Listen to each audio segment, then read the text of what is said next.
বিয়ের ৩ মাস পর আমার স্বামী নিশান আমাকে রেখে ইতালি চলে গিয়েছিল। দীর্ঘ ৮ মাস পরে আজ দেশে ফিরছে সে। বছরের পর বছর দেশে আসা ওর কাছে স্বাভাবিক বিষয়। তবে এবার সব কিছু গুছিয়ে নিয়েছে। আমি আর আমাদের অনাগত সন্তান একসাথে ৩ জন পাড়ি দিব ইতালিতে। বাচ্চা এখনো হয়নি, মাতৃগর্ভে আছে। আমি ৮ মাসের প্রেগনেন্ট। সামনের মাসে ডেলিভারি তারিখ। ডাক্তার সম্পূর্ণ বেড রেস্টে দিয়েছেন বলে এখন বাপের বাড়িতে আছি। তাছাড়া নতুন বিয়ে, স্বামী বিদেশে, নতুন অবস্থায় তাকে ছাড়া শ্বশুর বাড়িতে থাকাটা খালি খালি লাগে। তাই বাবার বাড়িতে থাকাটাই স্বস্তিদায়ক মনে হয়েছে। তার আসার খবর শুনে গতকালই শ্বশুরবাড়ি যেতে চেয়েছিলাম। সে বাধা দিল, বলল রিস্ক নেওয়ার কী দরকার, শুধু ১ রাত বাড়িতে কাটাবো, তারপরেই তোমার কাছে চলে আসবো, ওখানে বেশি সময় থাকবো। সে যতই বলুক, আমার এই শটপটানিটা সে টের পাচ্ছে না। শুধু আমি জানি আমার ভিতরে কি চলছে। আমি ১ রাতও অপেক্ষা করতে পারছি না। তাকে কাছে পেতে চাই, জড়িয়ে ধরতে চাই। সে আমার শহরেই আছে, অথচ আমার পাশে নেই। এ ভাবনায় মনটা আরও দুকপুক করতে লাগলো। চোখ বন্ধ করে গভীর শ্বাস নিয়ে নিজেকে শান্ত করার চেষ্টা করলাম। না, চোখ বন্ধ করলেও চোখের সামনে ভেসে উঠছে ওর সঙ্গে কাটানো মুহূর্তগুলো। প্রথম কাছে আসা, শরীর কাঁপা, স্পর্শ করা, হাত ধরা, আরও কত কী। আপনা আপনি লজ্জায় মুখে এক সিলতে হাসি ফুটল। মিটিমিটি হাসতে লাগলাম। ভিডিও কল করলাম তাকে। বললাম, আর সহ্য হচ্ছে না আমার, পাখি হয়ে উড়ে এসো না যান। সে হেসে বলল, পাগলি আমার, একটু অপেক্ষা করো, সকালটা হোক, দেখবে আমি তোমার কাছে চলে আসছি। খুব টায়ার্ড আমি, এখন একটু ঘুমোতে দাও প্লিজ।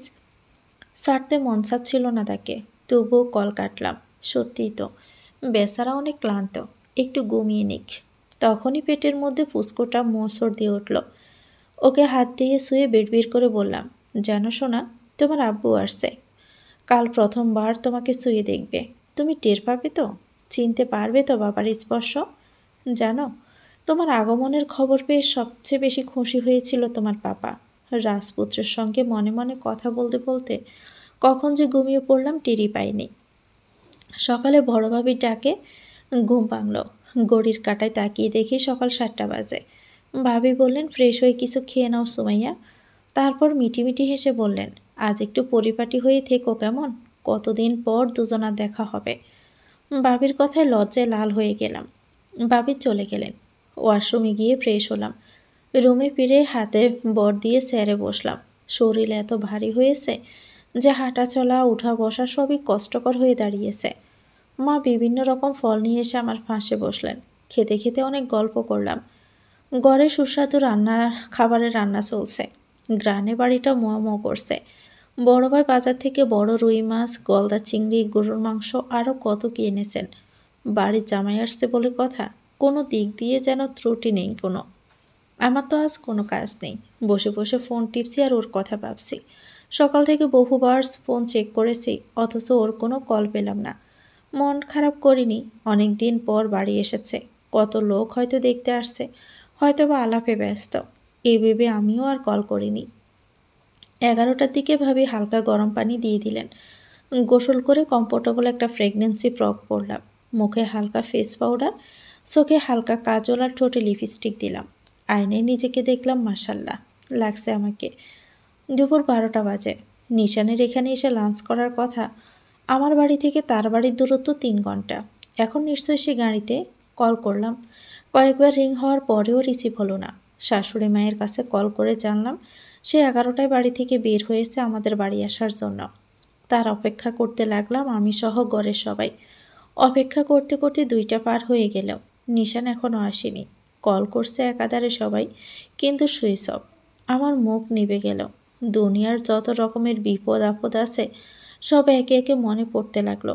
আমার বেহাল অবস্থা দেখে মা আমাকে ধরে বসালেন। বুঝালেন রাস্তাঘাটে কত ঝামেলা হয়, জ্যাম থাকে, সময়ও যায় মাঝে মধ্যে, টেনশনের কিছু নাই। তো শাশুড়ি তো বলেছে চলে আসবে দেখিস। না, মায়ের কথা ঠিক হয়নি।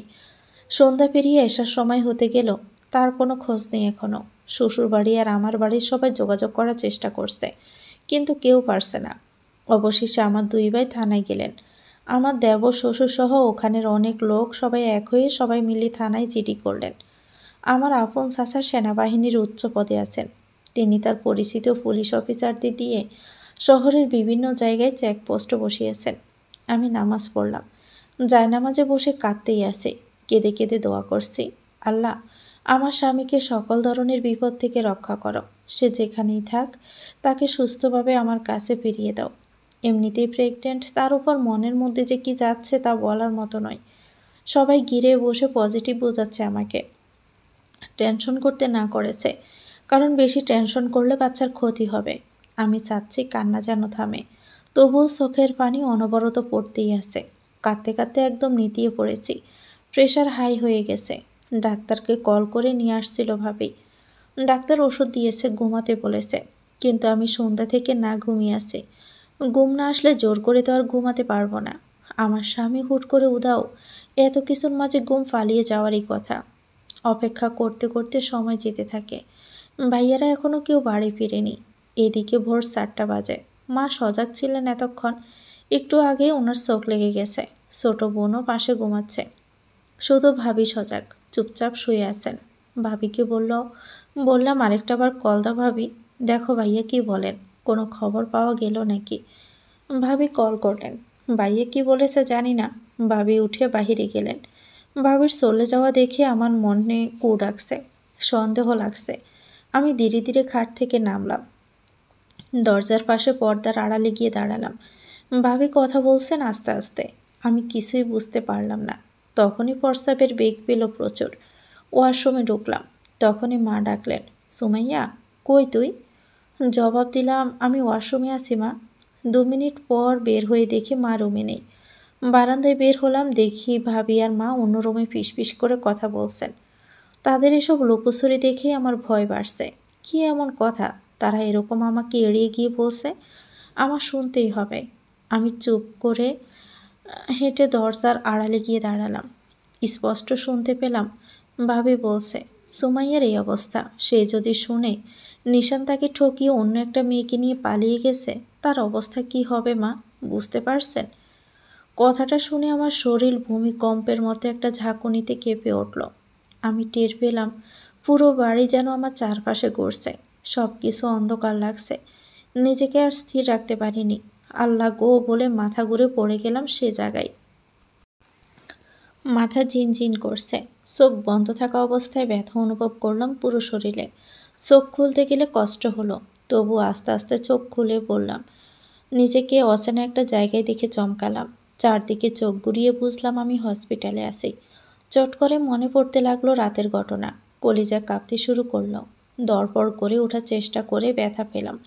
স্যালাইন লাগানো হাতে, পেটে হাত দিয়ে আমার অন্তরাত্মা শুকিয়ে গেল। পেটে আমার মানিক নেই, পেটটা খালি। জোরে কান্না করে দিলাম। ঠিক তখনই নার্স আসলো রুমে।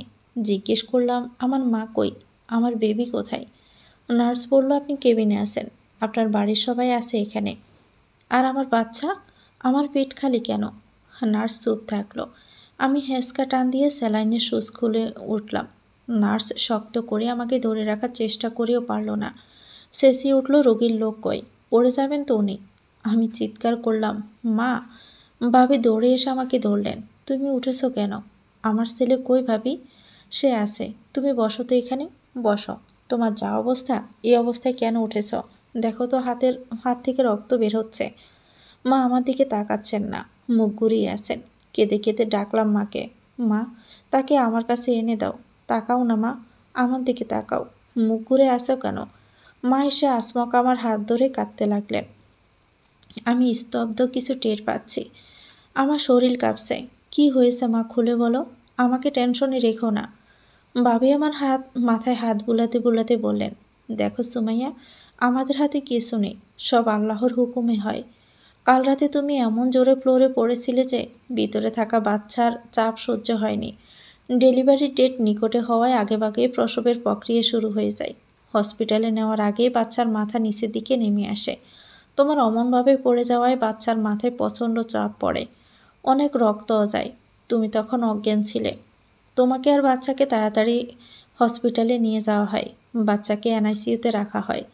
ডাক্তাররা অনেক চেষ্টা করছেন, কিন্তু বাচ্চার মাথায় গুরুতর আঘাত লাগায় তারা হার মেনেছেন। ঘণ্টাখানেক আগে তার নিঃশ্বাস বন্ধ হয়ে যায়। আমি পাথর হয়ে বসে থাকলাম। বুঝতে পারছি না আমার সাথে কি হচ্ছে না হচ্ছে। টাল খেতে লাগলো মাথায়। সবাই আমাকে ঘিরে ধরলো, আবার পানি খাওয়ালো। মা পাগল হয়ে ডাক্তারকে ডাকলেন। ডাক্তার এসে আমাকে উত্তেজিত না হতে বললেন। আমি স্থির থাকতে পারছি না। মাকে বললাম, আমার কিছু হবে না, আমার পোড়া কপাল। পোড়া কপাল যাদের তাদের কিচ্ছু হয় না। আমাকে আমার ছেলের কাছে নিয়ে যাও, উঠো, ধরো আমাকে। মার ভাবিয়ে আমাকে বাচ্চার ওয়ার্ডে নিয়ে গেলেন। আমার কলিজাটা ঘুমিয়ে আছে অচেতন হয়ে। কি সুন্দর চেহারা আল্লাহ দিয়েছেন, মাশাল্লাহ। তার কাছে গম্ভীর মুখে দাঁড়িয়ে আছেন আমার বাবা আর ভাই। আমি তার কাছে গিয়ে বসলাম। হাতে পায়ে পাগলের মতো হাত বুলিয়ে চুমু খেতে লাগলাম। ফুপিয়ে ফুপিয়ে কান্না তো আছেই। পাশে একজন ডাক্তার ছিলেন, তাকে ডাকলাম জোরে। কাছে আসলে অনুরোধ করলাম, প্লিজ আরেকটা বার চেক করে দেখুন না, হয়তোবা বেঁচে আছে। ডাক্তার না বলেননি, আমার কথা মতো দেখলেন। 2 বার চেক করলেন। তিনি বললেন, বাচ্চাটা আর নেই। আপনার জন্য আবারও দেখলাম, মন খারাপ করবেন না, সব আল্লাহর ইচ্ছা। মা জোরে জোরে কাঁদছেন। হাসপাতালের অনেক মানুষ জড়ো হয়ে গেছে মায়ের কাছে। আমি বাবুর পায়ের কাছে মাথা নুইয়ে আমার ঠোঁট জোড়া তার পায়ে লাগিয়ে বসে আছি। চোখের পানিতে আমার বুক ভিজে গিয়ে সিটে পড়ছে। মহিলারা আমাকে বোঝাতে লাগলো, ছোট বাচ্চা মারা যাওয়া ভালো, কিয়ামতের দিন সুপারিশ করে বাবা মাকে জান্নাতে নিবে। তোমার ভাগ্য ভালো, তাই আল্লাহ তোমার বাচ্চাকে ওনার কাছে নিয়ে গেছেন। কারো কথা আমাকে স্পর্শ করছে না। আমার ভিতরে যে অদ্ভুত ব্যথা হচ্ছে সেটা আল্লাহ ছাড়া কেউ টের পাবে না। বাচ্চাকে বাড়ি নিয়ে যাবে। আমি বললাম, আমার কোলে দাও। বাড়ি পৌঁছানোর আগ অবধি সে আমার কোলে থাকুক। নার্স বলল, আপনার শরীর ভালো না, ট্রিটমেন্ট চলছে, আপনাকে হসপিটালে থাকতে হবে। আমি কারো কথা শুনিনি। মাকে বললাম, দরকার হলে পরে আসবো, তবু আজ থাকবো না হসপিটালে। মরলে মরবো, তাও থাকবো না। বাবা ভাই মিলে আমার ওষুধ নিয়ে অ্যাম্বুলেন্স করে বাড়ি চললাম। সারা রাস্তা ছেলেকে আমার কোলেই রাখলাম, বুকের সাথে বুক জড়িয়ে রাখলাম, চুমু খেলাম। গাড়ি থেকে নামলে মা বললেন, আমার কাছে দে সুমাইয়া, আমি একটু সোনাটারে বুকে জড়িয়ে রাখি। আমার সাথে যে কাল রাত থেকে এত কিছু হয়েছে তা নিশানের বাড়ির কেউ জানে না। রাগে আমাদের বাড়ির কেউ তাদের জানায়নি। অবশেষে হয়তো ভাবি জানিয়েছেন বাচ্চার খবর। শাশুড়ি, ননদ, শ্বশুরসহ আরও কয়েকজন আসছেন ওখান থেকে। শ্বশুর একবার বলেছিলেন, আমাদের বংশের ছেলে আমাদের বাড়ি নিয়ে কবর দেই। কথাটা আমার কানে আসতে সারা শরীরে আগুন ধরে গেল আমার। গলা উঁচু করে বললাম, ও আমার ছেলে, আমার পেট থেকে হয়েছে, এটাই ওর বড় পরিচয়। ওর বাবা নেই, বাবার বাড়ির কেউ নেই। আমার ছেলের কবর আমার বাবার বাড়িতেই হবে, আমার চোখের সামনেই থাকবে, এটাই শেষ কথা। তারা আর কেউ কিছু বলেনি, চুপ থাকলেন। শাশুড়ি আমার কাছে অনুনয় করলেন অনেক, দুঃখ প্রকাশ করলেন, কাঁদলেন। ছেলের জন্য তো আর তাকে বা তার পরিবারের অন্য কাউকে দোষ দিতে পারি না। ছেলের কবর দেওয়া হলো। হসপিটাল থেকে বাড়ি এনে কবর দেওয়া পর্যন্ত আমি স্বাভাবিক ছিলাম, কান্না করিনি। কিন্তু যখন তাকে কবর দিয়ে সবাই বাড়ি আসলো, তখন আকাশ গাছগাছালি ভেঙে চুরে বৃষ্টি নামলো ধরণীতে। চারপাশ ঘন কালো অন্ধকারে ঢেকে গেল। আমার চোখ ঝাপসা হয়ে এলো, সব খালি লাগতে লাগলো। যার জন্য অধীর আগ্রহে অপেক্ষায় ছিলাম, যাকে কোলে পিঠে করে আদরে মানুষ করতাম, হেসে খেলে দিন যেত, সে আজ আমার কাছে নেই। একটা বিড়াল পুষলেও তার প্রতি মানুষের মায়া হয়। আর যাকে 9টা মাস কষ্টে যন্ত্রণায় গর্ভে বড় করলাম, সে মানিক আজ আমার পেটে নেই। বড্ড খালি খালি লাগে পেটটা। পেটে চারপাশে হাত বুলিয়ে এক হাতে শক্ত করে ধরে মুখে ওড়না গুজে চিৎকার করতে লাগলাম। এত অসহায় আমি নিজেকে কখনোই অনুভব করিনি। বারবার মনে হচ্ছিল, কেন আল্লাহ আমাকে নিলেন না? আমি কিভাবে বেঁচে থাকবো সামনে? এই এত কষ্টের দিন আমি কিভাবে পার করব? আমাকে পরদিন আবার হসপিটালে নেওয়া হয়। সেখানে অনেক দিন থাকার কথা থাকলেও দিন কমিয়ে নিয়ে আসি। বলি, বাসায় ভালোভাবে ট্রিটমেন্ট করব। বাসায় থাকার মূল কারণ, বাড়ির পশ্চিম দিকে আমার ছেলের কবর। আমি সেটা রোজ কয়েকবার দেখি। রোজ রাতে তার জন্য কান্না করি। নিশানের প্রতি এমন ঘৃণা জন্মেছে, তা বাসায় প্রকাশ করার মতো না। জানোয়ারকে সামনে পেলে জ্যান্ত মেরে ফেলতাম আমি। আজ তো এক খুনি সে, তাকে পুলিশে ধরিয়ে শাস্তি না দিলে আমি শান্তি পাবো না। অমানুষটার জন্য আজ আমার বাচ্চাটা আমার কাছে নেই। তার কথা তো বলাই হয়নি, আমার ছেলে মারা যাওয়ার পরদিন তার সমস্ত তথ্য জেনে গেছে। কক্সবাজারের একটা হোস্টেলে উঠেছিল মেয়েটাকে নিয়ে। অলরেডি বিয়ে করেছে তারা। মেয়েটার বাড়ি আর আমার বাড়ির ধারে কাছেই। তাদের সম্পর্ক নাকি বিয়ের আগ থেকেই ছিল। বিচ্ছেদ হয়েছিল মাঝখানে, তাই পরিবারের কথা মতো বিয়ে করেছিল। অবশেষে একজন আরেকজনকে ছাড়া থাকতে না পেরে বিয়ে করেছে। মেয়েটার প্রতিও রাগ হলো প্রচুর। যদি হাতের সামনে পাই তাকেও আমি শেষ করে দিব। তোদের এত ভালোবাসা কোথায় থাকে রে? কি সুন্দর করে তোরা মানুষকে শেষ করে ফেলিস। মেয়েরাই মেয়েদের প্রধান শত্রু। জানে একজন বিবাহিত, তবুও বিয়ে করে, যতই আগের প্রেমিক হোক না কেন। নষ্টা মেয়ে। 2 দিনের মধ্যে চাচা তাদের গ্রেপ্তার করেন। একজন বউকে ডিভোর্স না দিয়ে দ্বিতীয় বিয়ে করেছে। এর জন্য নিশানের 1 বছর জেল আর টাকা জরিমানা হয়। আমার পক্ষে থেকে ডিভোর্স পেপারও পাঠিয়ে দেওয়া হয়। যেদিন তাকে গ্রেপ্তার করে থানায় নিয়ে যাওয়া হয়, সেদিন ভাবি মাকে সঙ্গে নিয়ে আমিও যাই, চাচা, বাবা আর ভাইয়ের সঙ্গে। পুলিশ অফিসারকে বলি আমার একটু কথা আছে, একটু দাঁড় করান ওদের। চাচা থামতে বললে অফিসার থামিয়ে দিলেন। নিশান এক পলক আমার দিকে তাকিয়ে চোখ নামিয়ে নিল। মেয়েটা মাটির দিকে তাকিয়ে থাকে।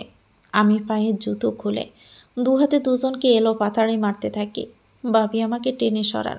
আমি চিৎকার করে বলি, চাচা, ওদের অতটুকু শাস্তি দিবেন যতটুকু আমি পাচ্ছি। আমার কাছ থেকে আমার বাচ্চাকে কেড়ে নেওয়ার শাস্তিটাও দিবেন। যন্ত্রণা দিতে দিতে দুজনকে জ্যান্ত মেরে ফেলবেন। আদালতে মেয়েটার বিচার হবে না জানি, ওরে আমার কাছে ছেড়ে দিন। থাপ্পড় আর লাথি দিতে দিতে শেষ করে ফেলবো আমি। ভাবির টেনে সরান আমাকে। আমি হাঁপাতে থাকি, জোরে নিঃশ্বাস নেই। দিন মাস গড়িয়ে যায়। আমার ক্ষত ধীরে ধীরে সারতে থাকে। না, নিশানের জন্য এখন আর খারাপ লাগে না। কখনো আমার কলিজা কাঁদে না, কাঁদে আমার বাচ্চার জন্য। হয়তো নিশানের জন্য আমার অনেক কষ্ট হতো যদি আমার বাচ্চা মারা না যেত। যার কারণে আমার সব শেষ, সে আমার কাছে আস্ত একটা জানোয়ার। এর থেকে বড় পরিচয় আর কিছু নেই তার। আগের চঞ্চল আমি দিন দিন চুপচাপ গম্ভীর হয়ে যাচ্ছে। কারোর সঙ্গে বেশি কথা বলি না, আগের মতো হাসি না। একজন বেঈমান আমার সব কেড়ে নিয়েছে। এখনও সে জেলে। মেয়েটা কই জানি না। তাদের তালাক হয়নি এতটুকু জানি। সাজা শেষ হবে, বের হবে, দুটো মিলে আবার সংসার করবে। করুক না, আমার কিছু যায় আসে না। আমি তার কোনো খবর রাখি না। তবু হঠাৎ হঠাৎ মনের বিরুদ্ধে গিয়ে মনে হয়, কেন সে আমার সাথে এমন করলো? সে তো বহুবার বলেছে আমাকে ভালোবাসে, আগলে রেখেছে, কেয়ার করেছে। তবে এত যত্ন করে কিভাবে মানুষ মানুষকে ঠকাতে পারে? আমার কোনো হিসেবে মিলে না। জীবনের এত কঠিন সময় পার করতে করতে ক্লান্ত হয়ে যাচ্ছি আমি। দুঃখে দুঃখে মরছি রোজ। নতুন করে বাঁচতে চাই। আমি আগের আমি হতে চাই। হাসি খুশি দিন ফিরে পেতে চাই। হুট করে একটা সিদ্ধান্ত নিলাম, এই শহরে আর থাকবো না, বাংলাদেশেও না। পাড়ি জমাবো এবার 7 সমুদ্রের ওপারে। ফ্রান্সের প্যারিসে আমার বড় বোন, তার মেয়ে আর জামাই থাকে। দুলাভাইয়ের নিজস্ব ব্যবসা আছে সেখানে। আমি সেখানে যাব। ভিন্ন জায়গায় গেলে হয়তো আমার আগের আমিটাকে একটু হলেও খুঁজে পাবো। নতুন করে সব পেছনে ফিরে বাঁচতে পারবো। নিশান আমাকে ঠকিয়ে দিব্যি বেঁচে থাকতে পারলে আমি কেন ঠকে গিয়ে ঘুরে দাঁড়াতে পারবো না? অবশ্যই পারবো, পারতেই হবে আমাকে। পাসপোর্ট অলরেডি আগে থেকে করা আছে আমার। বাবাকে বললাম, আমার সব কিছু রেডি করো, আপুর সঙ্গে কথা বলো, আমি প্যারিসে যাব। দয়া করে কেউ আমাকে বাধা দিও না, আমাকে নতুন করে বাঁচতে সাহায্য করো। আবার দুলাভাইয়ের মাধ্যমে লং স্টে ভিসা হয় আমার। হাতে পাওয়ার 1 মাসের মধ্যে ফ্রান্সে পা রাখি। সেখানে গিয়ে বসে না থেকে একটা কফি শপের জব নেই দুলাভাইয়ের মাধ্যমে। মূলত সবসময় কাজের মধ্যে ব্যয় করতে চাই। ঘটে যাওয়া ঘটনা যেন গভীরভাবে মনে না পড়ে, আর পড়লেও যেন তার প্রভাব তেমন না পড়ে। সব ফোকাস যেন কাজেই থাকে। সময়টা ভালোই কাটছিল। ভালো সময়কে আরও ভালো রূপ দিতে আমার জীবনে একজনের আগমন হলো। সেও ওখানে একটা কোম্পানিতে জব করে। আমাকে কফি শপে দেখে একদিন। তারপর পরপর 1 সপ্তাহ একই কফি শপে আসে। আমাকে একদিন ডেকে বলে, আমাকে বিয়ে করবেন? হ্যাঁ, আজমকা এমন কথায় আমি তাজ্জব বনে গেলাম। রাগও হলো কিঞ্চিত। পুরুষদের প্রতি নিজের অজান্তে কেন জানি একটা রাগ চলে আসছিল ভিতর থেকে। তাই কোনো ছেলের এত মাখামাখি কথাবার্তা একদমই অসহ্য লাগে আমার। কিন্তু ছেলেটা রোজ আসতে লাগলো কফি শপে। এক দৃষ্টিতে দেখতে থাকে আমাকে। অস্বস্তি ফিল হয় আমার। সহ্য করতে না পেরে সরাসরি একদিন বলেই দিলাম, আপনি কফি খেতে আসেন নাকি মেয়েদের দেখতে আসেন? সে একগাল হেসে বলল, আপনাকে দেখতে আসি। কোনো সমস্যা? পেরে কিছু বলার না পেয়ে সেখান থেকে সরে যাই। দুলাভাই আর আপাকে বিষয়টা জানাই। দুলাভাই সরাসরি তার সাথে কথা বলেন, আমাকে ডিস্টার্ব করতে না বলেন। সে দুলাভাইকে আমাকে বিয়ে করার প্রস্তাব দেয়। বিয়ের কথা শুনে দুলাভাই আমার সাথে ঘটে যাওয়া সব ঘটনা বলেন। সে তাও বিয়ে করতে চায়। দুলাভাই আর আফার সাথে তার একটা সুন্দর সম্পর্ক হয়ে যায়, কিন্তু আমি তখনও এড়িয়ে চলি। নতুন করে কোনো পুরুষের সাথে জড়াতে চাচ্ছিলাম না। কফি শপে আসা যাওয়া সে কমিয়ে দিল। সপ্তাহ 2 দিন আসে, তার যাতায়াত এখন বাসাতেই হয়। দুলাভাইয়ের সাথে ভালো বন্ধুত্ব তাই। আমি তেমন সামনে পড়ি না। সে দুলাভাইয়ের বাসার পাশেই বাসা নেয়। এক সকালবেলা হাঁটতে বের হয়েছি। খোলা বাতাসে নিরিবিলি রাস্তায় হাঁটছে। দূরে ছেলেমেয়েরা জগিং করছে। গাছের ডালে দুটো পাখি টুকটাক করছে। সে জায়গায় থেমে গিয়ে অবাক চোখে তাদের দেখছি। কি যে সুন্দর লাগছে দেখতে। জোড়ায় জোড়ায় সবাইকে ভালো লাগে। কথাটি শুনে চমকে গেলাম আমি। খানিক ভয়ও পেলাম। বুকে থুতু দিয়ে পিছনে ফিরে তাকিয়ে স্তব্ধ হয়ে গেলাম। দুহাত মুষ্টিবদ্ধ করে একগাল হেসে দাঁড়িয়ে আছেন ওই লোকটা। নামটা তার রোশান। দুলাভাইয়ের কাছে শুনেছি। আমার আনইজি ফিল হচ্ছে। এত সকালে এই লোক এখানে? রাস্তা প্রায় পাকা। সে কি আমাকে ফলো করছিল? আমার হেঁচকি উঠে গেছে। শক্ত হয়ে বললাম, আপনি আমার পিছন পিছন কেন আসছেন? কবে ছাড়বেন এসব পাগলামি? ক্লিয়ার করে শোনেন, কোনো অনুভূতি নেই আমার। আমি আপনার সাথে কখনো প্রেমে জড়াবো না। দয়া করে আমার পিছু ছাড়েন। আপনি এরকম করলে কিন্তু আমি বিব্রত বোধ করি। আমি তো প্রেম করতে চাই না, বিয়ে করতে চাই। বিয়ের পর প্রেম করব। একজনের কাছে ঠকেছে বলে অন্যজনকে শাস্তি কেন দিবে? আমি তোমাকে চাই। চাই মানে চাই। তুমি আমার না হলে আমি নিজেকে শেষ করে দেব।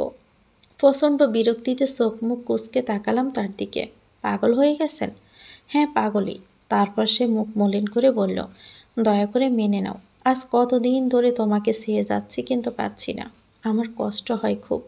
একবার আমার হয়ে দেখো, কত ভালো রাখি তোমাকে। দুঃখ তোমাকে ছুঁতেও পারবে না। প্লিজ সুমাইয়া, মেনে নাও না। আমি কোনো কথা না বলে চলে আসি। চলে আসলে কি হলো? তার কথাগুলো কানে বাজছিল খুব। যতই বলি, পুরুষের প্রতি আগ্রহ উঠে গেছে, তবুও আমার অবচেতন মন চাই কেউ আমাকে ভালোবাসুক, যত্ন করুক, আগলে রাখুক, নতুন করে হাসি খুশি থাকতে শেখাক। ভালো থাকতে কে না চাই? আমিও চাই, শুধু বিশ্বাস করতে কষ্ট হয়। তার প্রতি আস্তে আস্তে ফিলিংস আসতে শুরু করে, তবুও তাড়াতাড়ি পাত্তা দেই না। সেও পিছু হটে না, সেম এনার্জি নিয়ে আমাকে চাইতে থাকে। আপা অনেক বোঝালো আমাকে। মাকে ফোন দিয়ে বলল আমাকে বোঝাতে। সবে বোঝালেন যাতে রাজি হই।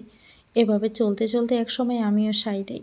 ভাবলাম নতুন করে আরেকটা বার সুন্দরভাবে বাঁচার চেষ্টা করেই দেখি, হয়তো সুখ আসবে। সবাই তো আর ঠকায় না। তার পরিবারের খোঁজ নিলেন দুলাভাই। বলল মা বাবা নেই, শুধু একটা বোন আছে, বিবাহিত। তার সাথে সে কথাও বলিয়ে দিল। তার দেশের বাড়ি সিলেটে, আর আমার দেশের বাড়ি বরিশাল, অনেক দূর। ছেলেকে দেখে সবার ভালো লেগেছে। আপা দুলাভাইয়ের ভিতর সে ততদিনে অনেক জায়গা করে নিয়েছে। তাই তাকে বিশ্বাস করে বোনের সাথে ফোনে কথা বলে সব ঠিক করা হলো। বাড়িতে আর কেউ যায়নি। বিয়ে হলো প্যারিসে। ছোট্ট আয়োজনে বিয়ে সম্পন্ন হলো। বিয়ের পরবর্তী সময় এত সুন্দরভাবে কাটতে লাগলো যা বলার বাহিরে। সে এত মুগ্ধ হয়ে আমাকে দেখে আমারই লজ্জা লাগে। এত ভালোবাসে, এত কেয়ার করে, যা দেখে আমি অবাক হই। ভিতরটা খুশিতে ভরে ওঠে। হাসি আর ভাবি, মানুষটাকে পেরিয়ে দিলে কত কিছুই না মিস করতাম। এত যত্ন, ভালোবাসার কোথায় পেতাম? সে আমাকে নিয়ে রোজ ছুটির দিনে অনেক জায়গায় ঘুরে বেড়ায়। খুব ভালো গান গায় সে। আমার কোলে মাথা রেখে গান শোনায়। রাতে গান গেয়ে চুলে বিলি কেটে ঘুম পাড়ায়। সবসময় মনে হতো দুঃখের পরেই বোধহয় সুখ হয়। আমার কপালে এত সুখ, হাজার শুকরিয়া আল্লাহ তাআলার দরবারে। দিন ভালোই কাটে আমার, সময় ভালো যায়। রাজরানীর মতো আছি আমি। নিশানকে একটাবার দেখতে ইচ্ছে হয়, বলতে ইচ্ছে করে, দেখো না, ছুঁড়ে ফেলে দিয়েছিলে আমাকে। সে আমাকেও কেউ যত্ন করে ভালোবাসছে, ইম্পর্ট্যান্ট দিচ্ছে। তুমি বেইমানি না করলে এত ভালোবাসা আমি কোথায় পেতাম? বছরখানেক পর সে দেশে ফিরতে চাই। আমি আসবো কিনা জিজ্ঞেস করলে আমি জানাই, তুমি যাও, আমি আরও কয়েকদিন পর আসবো। সে দেশে আসে। আমার ফাঁকা ফাঁকা লাগতে শুরু করে তাকে ছাড়া। কষ্ট হয়। তার সাথে না এসে ভুল করলাম এমনটাই মনে হতে লাগলো। খারাপ লাগলো তখন খুব বেশি, যখন দেখলাম সে দেশে গিয়ে আমার সাথে কথা বলা কমিয়ে দিল। বলে দিনে 2-1 বার, তাও অল্প সময়। মনটা চটপট করতে লাগলো আমার। আজে বাজে কত কিছু মনে আসতে লাগলো। তবুও সে যখন কথা বলে তখন সব উধাও হয়ে যায়।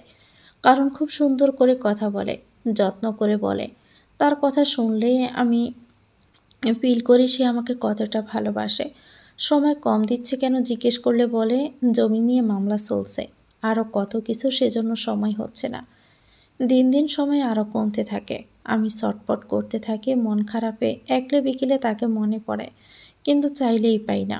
এসব পীড়া দিচ্ছিল খুব। আর সহ্য করতে না পেরে আপাকে বলি, আমাকে দেশে যাওয়ার ব্যবস্থা করে দাও, আমি আর থাকবো না। নিশ্চয় রোশানের কিছু হয়েছে, না হলে তো এমন করতো না। সব কিছু ঠিক করে 1 মাসের ব্যবধানে বাড়ি আসি। রোশানকে জানাইনি যে আসছি। বাড়ি এসে প্রাণ ভরে নিঃশ্বাস নেই। মুগ্ধ হয়ে দেখি পুরো বাড়ি। ছেলের কবরের পাশে গিয়ে চুপচাপ খানিক দাঁড়িয়ে থাকি। তার কবরে আমের আঁটি ফেলে রেখেছিলাম। সে গাছটা অনেক বড় হয়েছে। বাতাসে গাছের ছোট ছোট পাতা আর ঘাসের পাতা নড়ছে। দেখতে খুব ভালো লাগছে। মুগ্ধ হয়ে দেখছি। পাতা নড়া দেখলে আমার মন পাড়ি দিতে ইচ্ছে করে ওই জগতে। যত দাঁড়িয়ে থাকবো তত মন মেজাজ খারাপ হবে। তাই আর দাঁড়িয়ে না থেকে বাড়ি যাই। মা বাবার সাথে এতদিনের জমা গল্প করি। ওদিন রাতে জানাই রোশানকে আমি দেশে আসছি। তুমি এসে নিয়ে যাও আমাকে, নয়তো পুরো ঠিকানাটা দাও, ভাইয়াকে নিয়ে আসবো। সে বলল বাড়িতে মামলা চলছে, এটা শেষ হোক, তুমি এসো না, আমি আসবো। মানলাম তার কথা। সে আসলো 2 দিন পর, থাকলো 1 সপ্তাহ। অনেক ঘুরলাম তাকে নিয়ে। বললাম বাড়ি কবে নিবা? বাড়ি যেতে চাই, নয়তো পরে ছুটি ফুরিয়ে যাবে। বলল শীঘ্রই নেব, এটা সমাধান হোক, জানিয়ে দিব। আমাকে যেতে হবে লক্ষ্মীটি, বুঝতেই তো পারছো কত বড় ঝামেলা বাড়িতে। সব ঠিক করে তোমাকে এসে নিয়ে যাব, ঘুরবো কয়েকদিন। তার কথায় আচ্ছা বললাম। তবুও জানি না কেন ভিতরে একটা খটকা লেগেই থাকলো। তার দেশে আসার পর থেকে আমার এমন লাগছে, মনে হচ্ছে কিছু একটা বদলে গেছে। তার জেলা উপজেলা সব জানি, কখনো যাওয়া হয়নি ওখানে, তাই ক্লিয়ারলি অত চিনি না। সাহস করে বসলাম ওখানে যাব, তাকে না জানিয়েই যাব। ছোট ভাইকে নিয়ে সিলেটের নাইট গাড়িতে উঠলাম। ভাবলাম সিলেট নেমে তার কাছে কল দিয়ে সারপ্রাইজ দিব, আর কোন গ্রামে বাড়ি সেটা জানবো। সারা রাত জার্নির পর ভোরে সিলেট কদমতলিতে নামিয়ে দিল আমাদের। দেশে এই প্রথম এত লং জার্নি করলাম। শরীর বড্ড ক্লান্ত লাগছিল। বাইকে নিয়ে একটা হোটেলে ঢুকে ফ্রেশ হয়ে নাস্তা করলাম। স্বামীর কাছে যাচ্ছি, শ্বশুরবাড়ি প্রথম যাচ্ছি। একটু পরিপাটি না হয়ে গেলে খারাপ দেখায়। সকাল সকাল মানুষের আনাগোনা একটু কম। হোটেলের নিরিবিলি একপাশে গিয়ে মুখে একটু ফেস পাউডার, চোখে কাজল আর হালকা লিপস্টিক দিলাম ঠোঁটে। চুল ঠিক করলাম। রোশানের কাছে কল করলাম কয়েকবার, রিসিভ হলো না। ভাবলাম হয়তো ফোনটা সাইলেন্ট করে ঘুমাচ্ছে। সিলেট থেকে কালীগঞ্জ বাজার নেমে তাদের বাড়ি যেতে হয়, এতটুকু জানি। শুধু গ্রামের নামটা জানি না। সম্ভবত ওই বাজারের পাশেই হবে। কাউকে জিজ্ঞেস করার আগে দেখি বাস স্ট্যান্ড থেকে কালীগঞ্জ বলে ডাকছে। উঠে বসলাম ভাই আর আমি। গাড়ি এখনও খালি। দূর দূরান্তের লোকজন যারা বাহির থেকে এসেছে তারাই 1 2 করে উঠেছে। আমি আর ভাই একটা সিটে বসা ছিলাম। তখন হেল্পার বাইকে তুলে দিয়ে অন্য সিটে বসিয়ে একটা সিঙ্গেল মেয়েকে আমার পাশে বসালো। আমি জানালার বাইরে তাকিয়ে আছি। দেখছি নতুন শহরটাকে। পাশে বসা মেয়েটা কতক্ষণ আমার দিকে সিলেটি ভাষায় কি একটা বলল। আমি বুঝতে পারিনি। ফিরে শুদ্ধ ভাষায় বললাম, আপনি কি বললেন আমি বুঝিনি। সে তখন হেসে বলল, ও আপনি তাহলে নন সিলেটি? আমি আরও সিলেটি মেয়ে ভেবে এই ভাষায় কথা বললাম। আমি মুচকি হেসে ফের বাহিরে চোখ দিলাম। রোশানের কাছে যাচ্ছি। আমার ভিতরে খুশি লাগছে, আবার কেমন অদ্ভুত ফিল হচ্ছে। মিশ্র একটা অনুভূতি, নিজেই বুঝতে পারছি না এর অর্থ। ফোন চেক করছি বারবার, রোশান কল দিল কিনা। মেয়েটা আবার প্রশ্ন করলো, আপু আপনি কোন ব্র্যান্ডের কাজল ইউজ করেন? আসমকা এমন প্রশ্নে আমি চমকে উঠি খানিক। হাসি পাই। অদ্ভুত মেয়ে, প্রথম দেখায় কেউ এসব প্রশ্ন করে। হেসে তাকায় তার দিকে। সে বলল, আসলে চোখ দুটো এত সুন্দর লাগছে তো, কাজলটাও নিখুঁত, কালো চকচক করছে। আমি কাজল পছন্দ করি, দেইও খুব, তাই জিজ্ঞেস করা। নাম বললে আমি এই কাজল কিনব। আমার কাজলটা কোলসাল ব্র্যান্ডের। বাসা কোথায় আপনার? আর যাবেন বা কোথায়? বুঝলাম মেয়েটার সঙ্গে কথা না বললে এরকম প্রশ্ন করতেই থাকবে। তার চেয়ে বরং কথা বললেই সময় যাক। বললাম বরিশাল থেকে আসছি। কেন? কোথায় যাবেন? কোনো প্রশ্ন বাদ রাখেনি সে। আমিও কেমন ফ্রি হয়ে গেলাম। তাকে সব বললাম। সে শুনে তো চোখ বড় বড় করে তাকিয়ে থাকে আমার দিকে। বলে, আল্লাহ গো, আপনার এত বড় সাহস! এত দূর থেকে খুঁজে খুঁজে চলে আসছেন। কালীগঞ্জ বাজার আমাদেরও বাজার, আমার বাড়িও ওখানেই। কোন গ্রাম বলুন, আমি চিনতেও পারি। জানালাম কোন গ্রাম এখনও শিওর না, তার থেকে শুনে বলবো। ওকে, আবার কল দিয়ে দেখেন ভাইয়ের কাছে। মেয়েটার কথা মতো আবার কল দিলাম। সকাল বাজে 8টা। 3বার রিং হলে রোশান ফোন তুলল। ঘুম জড়ানো কণ্ঠে বলল, হ্যাঁ বেবি বলো, কেমন আছো, কি করছো? হেসে বললাম, সারপ্রাইজ আছে আজ। কি সারপ্রাইজ? আগে বলো তোমাদের গ্রামের নাম কি? হঠাৎ গ্রামের নাম কেন? আরে বলো না, বলছি তো সারপ্রাইজ। না না, বললে বলবো না, আগে বলো কি সারপ্রাইজ। দেখলাম এরকম করলে বলবে না, সরাসরি বলেই দিলাম। বললাম আমি তোমার বাড়ি আসছি, সিলেট থেকে এখন কালীগঞ্জের গাড়িতে বসে আছি। গ্রামের নাম বলে ওখানে গিয়ে চলে যাব। না না, আমি যাব না, প্রথমবার যাচ্ছি। নিচ থেকে গেলে কেমন দেখায়? বাজারে এসে বসে থাকবো, তুমি এসে নিয়ে যেও। কি বলে উঠল সে, কণ্ঠে যেন বজ্রপাত। তুমি আগে বলবা না তুমি আসছো? না জানিয়ে কেউ এত দূর আসে? আমি নিঃশব্দ হয়ে গেলাম। ভেবেছিলাম আমার আসার খবর শুনে সে খুশি হয়ে যাবে। এখন তো দেখি উল্টো রাগ করছে। সে বলল, তুমি বাজারে এসে দাঁড়িয়ে থেকো, আমি এসে নিয়ে যাব। ওকে বলে ফোন কেটে দিলাম। যতক্ষণ কথা বললাম মেয়েটা ততক্ষণ আমার দিকে তাকিয়েছিল। মনে হচ্ছিল কি বলছে সেটা খেয়াল করছিল। জিজ্ঞেস করলো, ভাইয়া কি বললেন? সে বলেছে বাজারে গিয়ে দাঁড়াতে, সে এসে নিয়ে যাবে। আচ্ছা, যেহেতু উনি আমার এলাকার মানুষ, হয়তো আমি চিনতে পারি। ওনার নাম? রোশান। রোশান ওর নাম। মেয়েটা ঠোঁট উল্টে বলল, চিনলাম না, অন্য কোনো নাম আছে? না, এটাই তার নাম। ওনাকে একটু দেখতে পারি? কোনো ছবি? নিশ্চয়ই। আমি রোশানের সাথে আমার একটা তোলা ছবি দেখালাম। ছবির দিকে তাকিয়ে মেয়েটা হঠাৎই অবাক চোখে আমার দিকে তাকালো। আমি চোখে চোখ রেখে জানতে চাইলাম কি হলো। সে হঠাৎ বিষম খেলো, মুখটা কেমন যেন হয়ে গেল। জিজ্ঞেস করলাম, কি হলো আপু? হেসে বলল, কিছু না। অনেক সুন্দর পিক তো, অবাক হয়ে গেছি দেখে। আরও থাকলে আরও দেখান। আমি তাকে অনেক ছবি দেখালাম। চঞ্চল মেয়েটা কেমন যেন চুপচাপ হয়ে গেছে। হাসছে, কিন্তু মনে হচ্ছিল সেটা জোর করেই। 3 ঘন্টার ব্যবধানে গাড়ি কালীগঞ্জ বাজারে এসে থামল। গল্প করতে করতে কখন যে এসে পৌঁছে গেছি বুঝতেই পারিনি। আসলে যাত্রাপথের সঙ্গী ভালো হলে সময় যেন উড়ে যায়। যাত্রা হয়ে ওঠে আনন্দময়। মেয়েটা বলল, আমি আর নামি, এই নিন আমার নাম্বার। এত দূর থেকে এসেছেন অচেনা জায়গায়, দরকার হলে কল করবেন। আর সমস্যা না হলেও একবার আমার বাড়িতে ঘুরে যাবেন কেমন? আমি মাথা নেড়ে সম্মতি দিলাম। একসাথে গাড়ি থেকে নামলাম। মেয়েটা চলে গেল। শেষ মুহূর্তের আচরণটা একটু অদ্ভুত ঠেকল। হেসেই উড়িয়ে দিলাম। ভাবলাম মেয়েটা তো শুরু থেকেই অদ্ভুত। রোশানকে কল করলাম। কয়েকবার রিং হওয়ার পর দেখলো ফোন সুইচ অফ। হঠাৎই অদ্ভুত লাগতে শুরু করলো সব কিছু। আবার মনে পড়ল যে আমাকে এত ভালোবাসে, সে আমাকে এড়িয়ে যাবে না। অন্ধবিশ্বাস আমার তার প্রতি। একটা দোকানে বসলাম আমরা। ভাইয়ের মুখ গোমড়া। বলল, কেমন মানুষ দুলাভাই, আমরা প্রথমবার আসছি, আমাদের নিতে আসবে না? ফোনও তুলছে না। অনেকক্ষণ বসে থাকলাম। আমার বুক দুকফুক করতে লাগলো। মনে হচ্ছিল, তাহলে কি আমি আবার ভুল মানুষকে ভালোবেসেছি? কেন সে এমন করবে? দোকানদার ভাই আমাদের আপ্যায়ন করলেন। শুনলেন আমরা এত দূর থেকে এসেছি, কফি দিলেন, গল্প করলেন। রোশানের নাম বললাম, কিন্তু কেউ চিনতে পারল না। হয়তো তার ডাকনাম ভিন্ন। ঘণ্টাখানেক পর রোশান কল করলো। বলল, আমি আসছি বাজারে। অবশেষে এলো। আমাদের নিয়ে গেল একটা সুন্দর একলা বাড়িতে। চারপাশে সারি সারি ফুলের গাছ, নতুন করে বানানো বাড়ি। একটু দূর দূর অন্য বাড়িগুলো। বাড়ির উঠোনে গিয়ে দাঁড়াতে একজন মহিলা, ঠিক মহিলা না মেয়ে বলাই চলে, ছবিতে দেখেছিলাম। চিনলাম, সে আমার বড় ননদ। উনি হেসে বের হলেন। আমি সালাম করলাম, ঘরে ঢুকলাম। কিন্তু বারবার মনে হতে লাগলো, রোশান তার নিজের বাড়িতে না নিয়ে আমাদের এখানে কেন আনলো? ননদ নাস্তা বানাতে ব্যস্ত হয়ে পড়লেন। ভাই বিছানায় গিয়ে গায়ে এলিয়ে দিল। আমি আগে গোসল করলাম, তারপর উঠোনে ডেকে নিয়ে গেলাম রোশানকে। বললাম, তোমার বাড়িতে না নিয়ে আমাদের এখানে কেন নিয়ে আসছো? আরে বাড়িতে মামলা টামলা চলছে, ঝামেলার মধ্যে ওখানে গিয়ে লাভ নাই, এখানে থাকো। এখান থেকে আমরা ঘুরবো, সব কিছু দেখবো। আমার যা সন্দেহ হয়েছিল তা একদম পাকাপোক্ত হয়ে গেল। আমি শিওর রোশান কিছু লুকাচ্ছে। হয়তো বাড়িতে বউ আছে আর আমাকে লুকাচ্ছে। মাথা ঝিনঝিন করে উঠল। আমি আর ভাবতে পারছিলাম না। আমি জেদ ধরলাম, আমাকে তোমার বাড়িতে নেওয়াই লাগবে, আমি যাব। তুমি নিশ্চয়ই কিছু লুকাচ্ছ। অল্প অল্প করে কথার লড়াই শুরু হলো। এক পর্যায়ে তর্কাতর্কি। ভাই ততক্ষণে ঘুমিয়ে পড়েছে। তার বোন এসে আমাদের দুজনকে শান্ত হতে বলল। আমি মাথা দুহাত দিয়ে চেপে বললাম, আপা, কিছু লুকানো থাকলে দয়া করে বলুন আমাকে। আমি বুঝতে পারছি কিছু একটা আছে। কি সেটা জানতে চাই। রোশানের কি আরেকটা বউ আছে বাড়িতে? বলুন প্লিজ, আমার দম বন্ধ লাগছে। সত্যিটা না বললে আমার অশান্তি আরও বাড়বে। তিনি বললেন, শান্ত হও সুমাইয়া, ঘরে চলো। না, আমি ঘরে যাব না।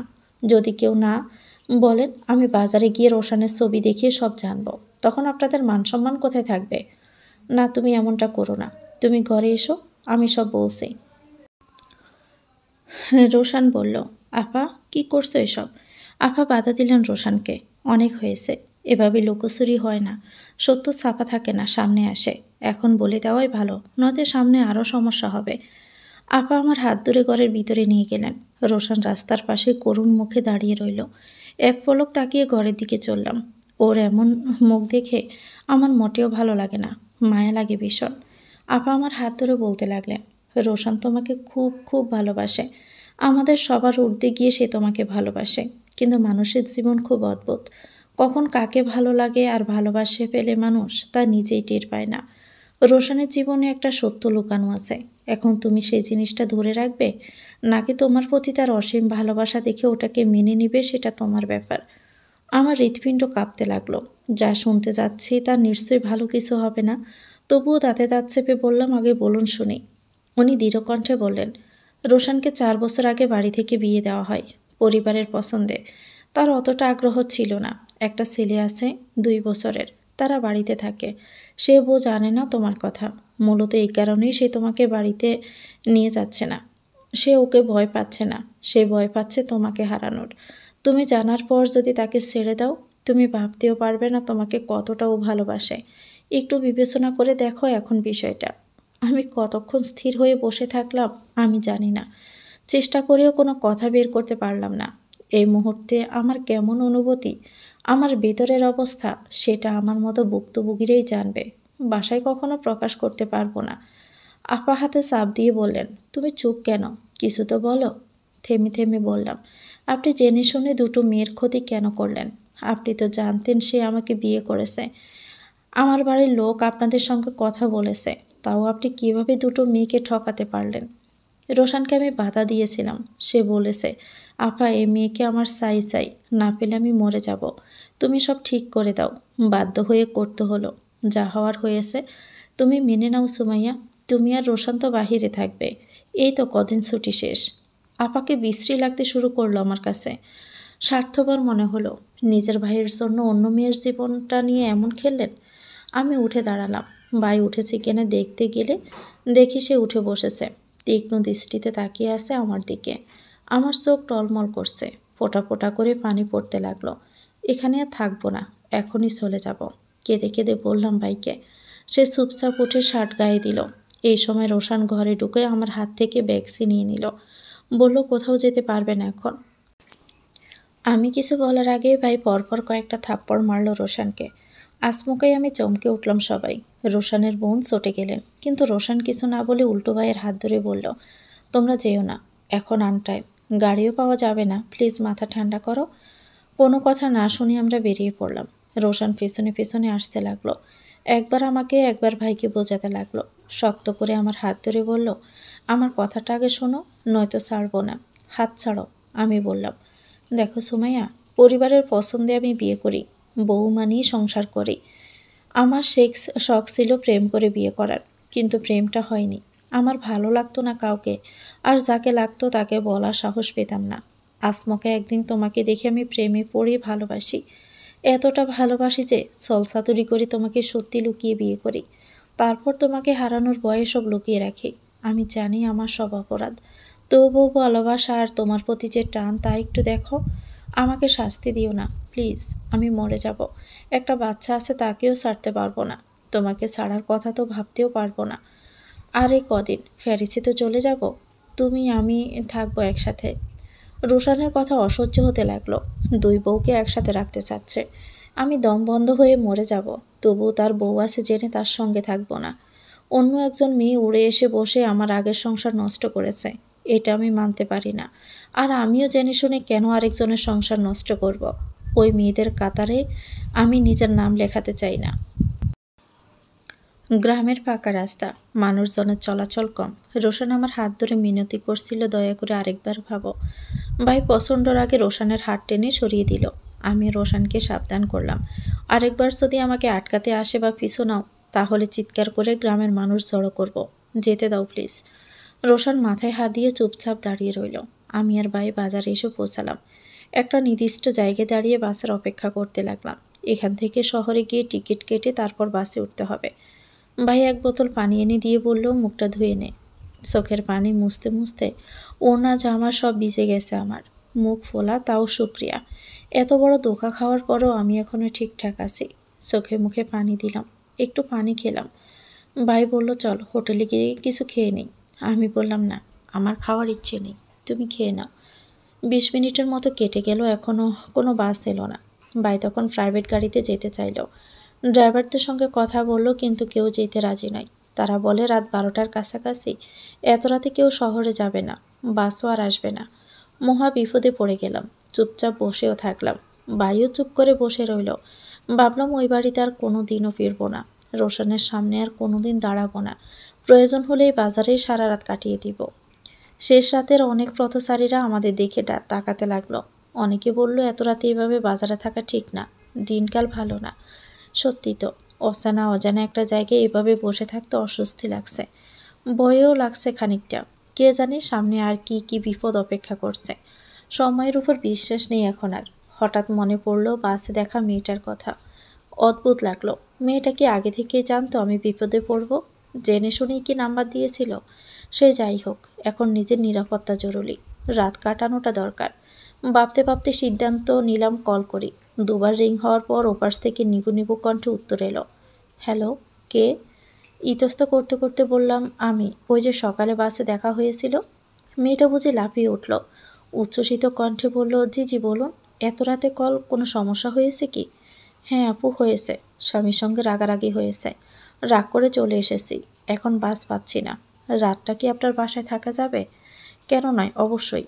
আপনারা এখন কোথায় আছেন? কালীগঞ্জ বাজারে। একটু ওয়েট করুন, আমি একটা গাড়ি পাঠাচ্ছি, চলে আসবেন। স্বস্তির নিঃশ্বাস ফেললাম আমি। পৃথিবীতে এখনও ভালো মানুষ আছে, নিঃস্বার্থভাবে সাহায্য করার মতো মানুষ। 15 মিনিটের মধ্যে আমরা পৌঁছালাম মেয়েটার বাড়ি। পুরো বাড়িটা দেওয়াল ঘেরা। বড় গেট পেরিয়ে ভিতরে ঢুকলাম। মেয়েটি হাসি মুখে এগিয়ে এলো। বাসেও নেকাব ছিল, তাই মুখ দেখা হয়নি। এখন দেখলাম ভীষণ মিষ্টি চেহারা। ঘরে ঢুকতে বেলি ফুলের তীব্র ঘ্রাণ নাকে এলো।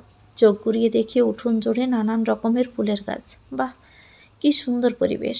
রুচিশীল মানুষ বটে। মেয়েটি বলল, ফ্রেশ হয়ে নিন আপনারা। ফ্রেশ হয়ে এসে দেখে ডাইনিং টেবিলে খাবার সাজানো। ম্লান হেসে বললাম, এসবের কি দরকার ছিল?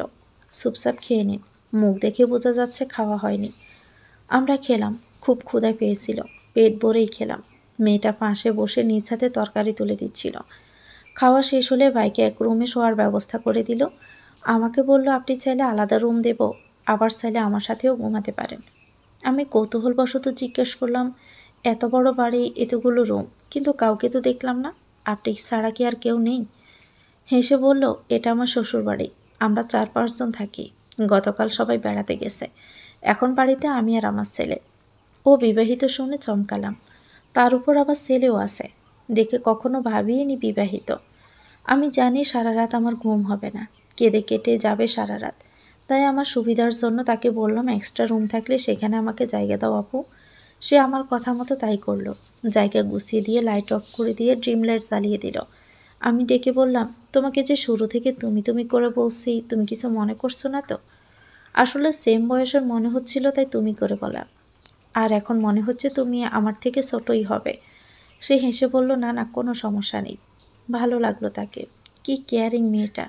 তবে আশ্চর্য লাগলো একটা ব্যাপার। এত রাতে তার বাড়িতে আসলাম। সে জানে স্বামীর সাথে রাগ করে এসেছি, তবুও একবারও প্রশ্ন করলো না কি ঝামেলা হয়েছে বা কী জন্য এত রাতে চলে যেতে চাচ্ছিলাম। সামান্য কাজলের জন্য যার এত কৌতূহল ছিল, এত বড় বিষয়ে তার কোনো কৌতূহল নেই। কেমন যেন বেমানান বিষয়টা। চিন্তাভাবনা এক সাইডে দিয়ে চোখ বন্ধ করলাম। ঘুম আসে না, ব্যর্থ আমি। বারবার ঘটে যাওয়া ঘটনা মনে পড়ছে, চোখে বাড়ছে।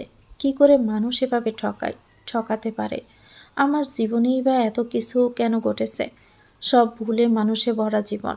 নিজেকে নিজের কাছে অসহ্য লাগতে লাগলো। মুখে কাপড় গুজে চিৎকার করতে লাগলাম। রোশনকে যদি শুধু বিয়ে করতাম তবে এমনটা লাগতো না। তাকে তো আমি ভালোবেসেছি, মায়ায় পড়েছি, যার কারণে ভিতরটা একদম ছেড়ে যাচ্ছে।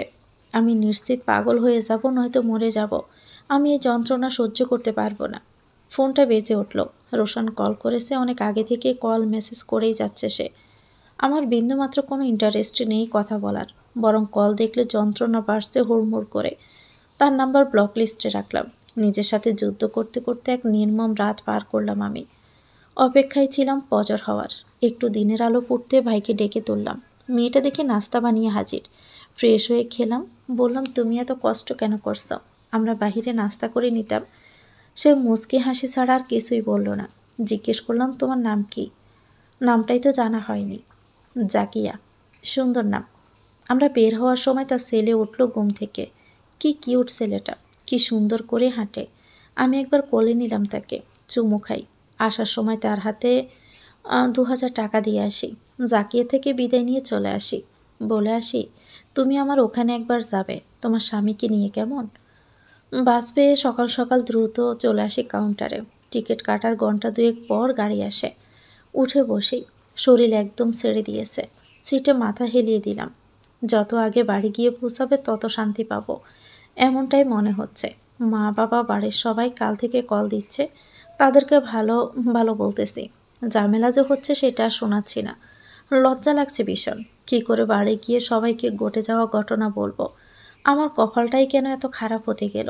মেসেজের টুংটাং শব্দে ফোনে চোখ বুলাই। জাকিয়ার নাম্বার থেকে মেসেজ, লম্বা লেখা। আগ্রহ নিয়ে পড়তে লাগলাম। মেয়েটা আমাকে কি লিখতে পারে? সে লিখেছে, আপনি কি জানেন আমি রোশানের স্ত্রী, প্রথম স্ত্রী।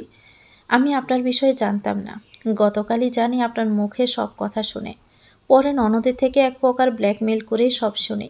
খারাপ লাগা স্বাভাবিক, আমারও লাগছে। আমি গ্রাম্য মেয়ে, অতটা শিক্ষিত না। বাবাও অত বড় লোক না। ভাগ্য করে এই বাড়িতে বিয়ে হয়েছে আমার। এই সংসার, এই বাড়িঘর সব আমার। হঠাৎ রোশানের অন্য বউ হাজির হলে আমি তার জন্য সব ছেড়ে দিতে পারি না। স্বার্থপর মেয়েরা অনেক আছে যারা নিজের ভালো বোঝে। আমিও তাদের দলে। আমি আমার স্বামীকে সব কিছু থেকে দূরে রাখার চেষ্টা করব। আমি ছেড়ে দিব না তাকে। আমি তাবিজে বিশ্বাস করি। শীঘ্রই বড় হুজুর ধরে তাবিজ করে রোশানের মন থেকে আপনাকে ভোলাবো, আপনাকে মন থেকে মুছে ফেলব, আমার প্রতি আকৃষ্ট করাবো। আপনিও দূরে থাকবেন। কাছে আসতে চাইলে কষ্ট পাবেন, কিন্তু রোশানকে পাবেন না। মেসেজটা পড়ে আমি থম মেরে গেলাম। মাথার উপর দিয়ে যাচ্ছে সব। মেয়েটা রোশানের বউ।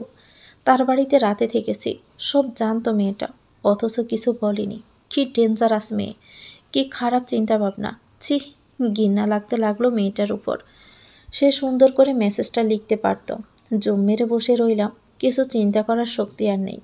জীবন আমাকে এত অভিজ্ঞতা না দিলেও পারত। পুরো 13-14 ঘন্টা জার্নি করে বাড়ি এসে পৌঁছালাম। সবার একই প্রশ্ন, গিয়েই চলে আসলাম কেন? আমি সোজা রুমে গেলাম। তাদের প্রশ্নের উত্তর দিতে গেলে আমার গলা আটকে যাবে, কেঁদে ফেলব। ভাই বলতে শুরু করলো, তার কণ্ঠে আগুন। সে বলছে সবাই শুনছে, আর আমি রুমে বসে কাঁদছি। কতক্ষণ যেভাবে রুমের ভিতরে থাকলাম ঠিক নাই। কেউ খেতেও ডাকেনি, একবার এসে পাশেও বসেনি আমার। পুরো ঘরে কারোর মুখে তেমন কোনো কথা নেই। 2 দিনের ঘুমহীন আমি কী করে যে হঠাৎ গভীর ঘুমে তলিয়ে গেলাম টেরই পাইনি। ঘুম ভাঙে সকাল 10টায়। উঠে দাঁড়াই। শরীরটা ফ্রেশ লাগছিল, ভালো লাগছিল। মনে হচ্ছিল আমার সাথে কিছুই হয়নি কখনো। সেকেন্ডের মধ্যেই সব কিছু আবার মনে পড়ল। মাথা ঘুরাতে লাগলো। বিছানায় বসলাম। সবচেয়ে আশ্চর্য লাগলো, বাড়ির একটা মানুষ আমার খোঁজ নেয়নি কেন। না খেয়ে ঘুমালাম। আমার সাথে বাজে কিছু ঘটলো, তারপরেও কেউ কথা বলার জন্য আমাকে ডাকলো না। উঠে বের হলাম ঘর থেকে। মাকে বসা দেখলাম উঠোনে। রান্নাঘরে ঢুকে আগে ভাত নিলাম। খিদের জ্বালায় মরে যাচ্ছি। খেতে খেতে ভাবি ঢুকলেন।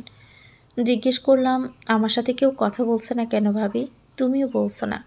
ভাবি বলল, কি আর বলবো, যা যা হচ্ছে কিছু বলার আছে? আমি আর কথা বাড়ালাম না।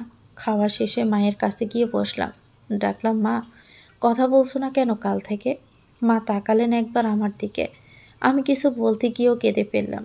কেঁদে কেঁদে বললাম, মা, রোশনকে ছাড়বো না একদম। হাজতের ভাত খাইয়ে ছাড়বো। বাবা কোথায়?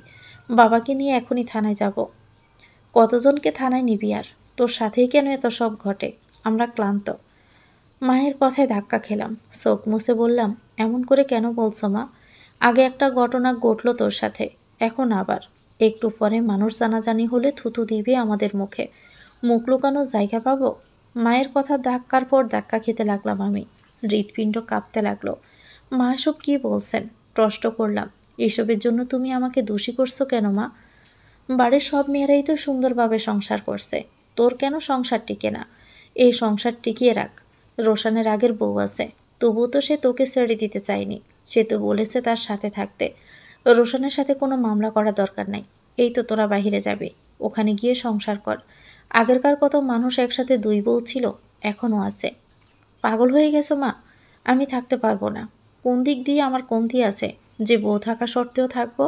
আমি পারবো না। মা কত বড় চোখ করে তাকালেন আমার দিকে। সব দিক দিয়ে এত পরিপূর্ণ তুই, তাহলে সবাই এত ঠকাই কেন তোকে?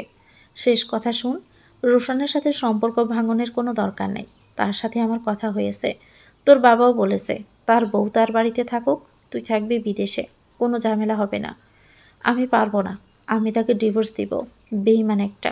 এসব বেইমানের সাথে থাকা সম্ভব না আমার। আমি দম আটকে মরে যাব। তাহলে এই বাড়িতেও তোর জায়গা নাই। কি বলে আমি পিছে হটলাম। মায়ের কি হলো? তখন থেকে কী সব বলে যাচ্ছেন আমাকে। আরও অনেক কথা কাটাকাটি হলো মায়ের সাথে। এই প্রথম মায়ের সাথে আমার ঝগড়া হলো। মায়ের সাথেও যে মেয়েদের ঝগড়া হয় সেটা আমি বুঝতামই না। আজ এই মুহূর্তে বুঝলাম। মায়ের সাথে কথা বলার এক বিন্দু শক্তি আমার নেই। মায়ের এসব কথায় আমার শরীর থরথর করে কাঁপছে। মনে হচ্ছে আমার আপন আর কেউ নেই। কেঁদে কেঁদে ঘরে ঢুকলাম। মায়ের নির্মম কথাগুলো কানে বাজতে লাগলো। এতদিন যা যা কষ্ট পেয়েছি তার চেয়ে সবচেয়ে বেশি আঘাত পাচ্ছি মায়ের কথাগুলো ভেবে। মায়েরা তো আপন হয়, তবে কেন যখন আমার পাশে দাঁড়ানোর কথা তখন আমাকে যন্ত্রণা দিচ্ছেন? তবে কি মেয়েরা একসময় বাবা মার কাছে বোঝা হয়ে যায়? এক অসহনীয় যন্ত্রণা পেয়ে কাঁদতে কাঁদতে শরীর এতটাই ক্লান্ত হয়ে গিয়েছিল যে কখন ঘুমিয়ে পড়েছিলাম টেরই পাইনি। সকালে ঘুম ভাঙতে শরীরটা সতেজ লাগছিল। আশ্চর্য হলেও সত্য, অনেকক্ষণ কান্নার পর ঘুমালে ঘুম শেষে শরীরটা কেন জানি একটু ফ্রেশই লাগে। জানালা খুলে দিলাম। পাখিরা কিচিরমিচির করছে। বাতাসে জানালার ধারে জারুল গাছের পাতাগুলো দুলছে এলোমেলোভাবে। কি স্নিগ্ধ ও শান্ত একটা সকাল। এমন দৃশ্য দেখতে এক মুহূর্তের জন্য ভুলেই যাই আমার জীবনে ঘটে যাওয়া ঘটনাগুলো। পর মুহূর্তে সব কিছু মনে পড়ে বুকটা আবারও হু হু করে ওঠে। ব্রাশ করে বাহিরে বের হলাম। বাড়ির কেউ তখনও ওঠেনি। হয়তো সবাই নামাজ পড়ে আবার ঘুমিয়ে পড়েছে। কতদিন হলো ছেলেটাকে দেখি না। নিজের উপর দিয়ে যা যাচ্ছে সেটা সামাল দিতেই হিমশিম খাচ্ছি। ছেলের কাছে যাওয়ার মতো মানসিক শক্তিও আমার নেই। কবর পাড়ে গিয়ে দেওয়াল ধরে এক দৃষ্টিতে তাকিয়ে থাকলাম। গোলাপ জলের বোতলের কিছু অংশ এখনও দেখা যাচ্ছে। দীর্ঘশ্বাস ফেললাম। একটা মানুষের আয়ু যেন সামান্য একটা বোতলের থেকেও কম। মনে মনে কত কত কথা বললাম ছেলের সঙ্গে। আমি যখন ওর কবরের পাশে আসি তখন ভাবি ও আমার কথা সব শুনছে। আফসোস করে বলি, আজ তুমি বেঁচে থাকলে আমি তোমাকে নিয়েই নির্দ্বিধায় বাকি জীবনটা কাটিয়ে দিতাম। বাড়ি ফিরে দেখি মায়ের রুমে আমাকে নিয়ে কথাবার্তা বলছে। সেদিকে না তাকিয়ে নিজের রুমে ঢুকে গেলাম। মা বাবা বার কয়েক ডাকলেন আমাকে। অবশেষে গেলাম তাদের কাছে। থম মেরে দাঁড়িয়ে গেলাম রোশানকে দেখে। কখন এলো ও? রোশানকে দেখে বুকের আগুন দ্বিগুণ হয়ে জ্বলে উঠল। কাউকে পরোয়া না করে সোজা নিজের রুমে চলে এলাম। সে পেছন পেছন এসে ঢুকে পড়ল। আমি চিৎকার করে বললাম, বের হও এক্ষুনি। তোমার সাহস কি করে হলো আমার সামনে আসার? তাকে ধাক্কা দিতে লাগলাম। সে আমার হাত ধরে ফেলল। জড়িয়ে ধরে বলল, শান্ত হও প্লিজ। নিজেকে ছাড়িয়ে নেওয়ার শক্তি আমার নেই, তাই গলা নিচু করে বললাম, আমাকে ছেড়ে দাও। যা বলার দূরে দাঁড়িয়ে বলো। সে খাটে বসে বলল, দেখো সুমাইয়া, কত মানুষ আছে যাদের দুই স্ত্রী আছে, তারা একসাথেই সংসার করছে। তোমাকে তো একসাথে থাকতে বলছি না আমি। আমরা বিদেশে থাকবো, কিন্তু তুমি আমাকে ছেড়ে দিও না প্লিজ। খুব ভালোবাসি তোমাকে। তুমি না থাকলে আমি নিজেকে সামলাতে পারবো না। আমি ফুঁসে উঠলাম। আমি যাকে ভালোবাসি, যাকে বিয়ে করেছি, হঠাৎ জানতে পারলাম তার স্ত্রী সন্তান আছে। এটা কত বড় প্রতারণা বুঝতে পারছো? আমি মরে গেলেও তোমার স্ত্রী হয়ে থাকবো না। যে আমার, সে কেবল আমারই। সে অন্য কারো এক বিন্দু হলেও সে আমার নয়। রোশান বলল, আমি যদি তাকে ছেড়ে দেই তবে কি তুমি থাকবে আমার সঙ্গে? কোনো কিছুর বিনিময়ে আমি তোমাকে হারাতে চাই না। তুমি যেন চলে না যাও, তাই আমি প্রথমেই মিথ্যে বলেছি।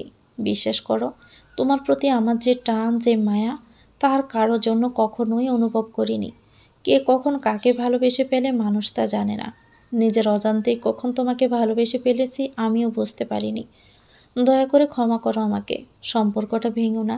আমি জানি আমি ভুল করেছি, কিন্তু একটু বুঝো আমাকে। আমি রাগে গলা কাঁপিয়ে বললাম, তোমার কোনো কথা শুনবো না আমি, কারো কথাই শুনবো না, যদি সেটা তোমার কাছে ফেরার কথা হয়। যারা বিবাহিত পুরুষকে দ্বিতীয় স্বামী হিসেবে গ্রহণ করে আমি তাদের ঘৃণা করি। আমি ওরকম হতে পারি না, হতে চাইও না। তোমাকে মেরে টুকরো টুকরো করলেও আমার দুঃখ কমবে না। দয়া করে সরো আমার চোখের সামনে থেকে। সে পিস করে বলল, তুমি যদি আমার না হও তবে আমাকে মেরে ফেলো, তোমায় ছাড়া বেঁচে থাকার মানে নেই। আমি হু হু করে হেসে উঠলাম।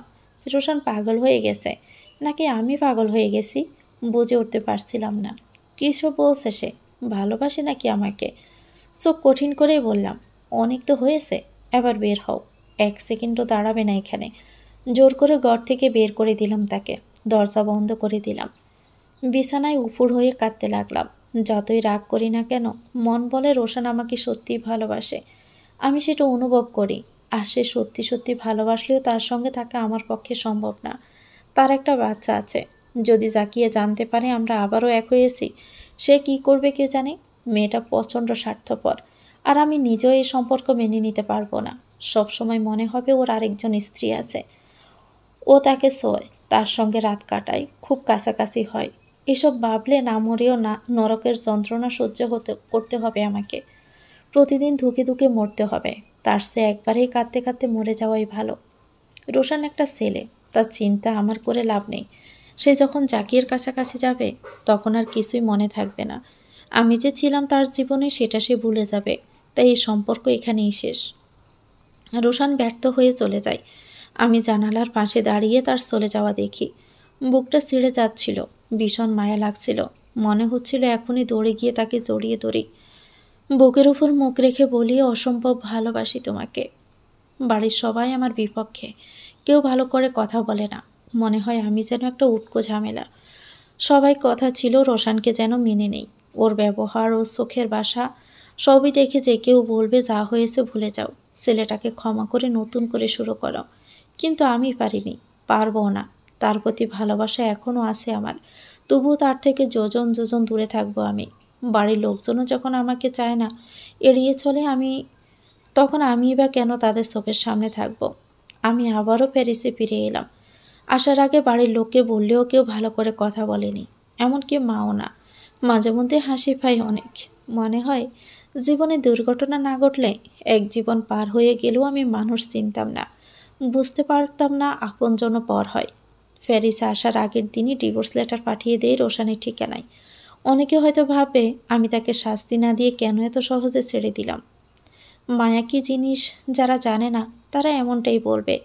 অনেকবার ভেবেছি তাকে শাস্তি দিয়েই ছাড়ব, কিন্তু ভাবনাটা বাস্তবে করতে পারিনি। আমি তাকে এতটা ভালোবাসি, এতটা আসক্ত তার প্রতি, তাকে কষ্ট দেওয়া, তার ক্ষতির কথা ভাবাও আমার পক্ষে অসম্ভব। আমি বিশ্বাস করি আমার প্রতি তার মনের টান এখনও আছে। থাকুক না সে তার মতো, ভালো থাকুক।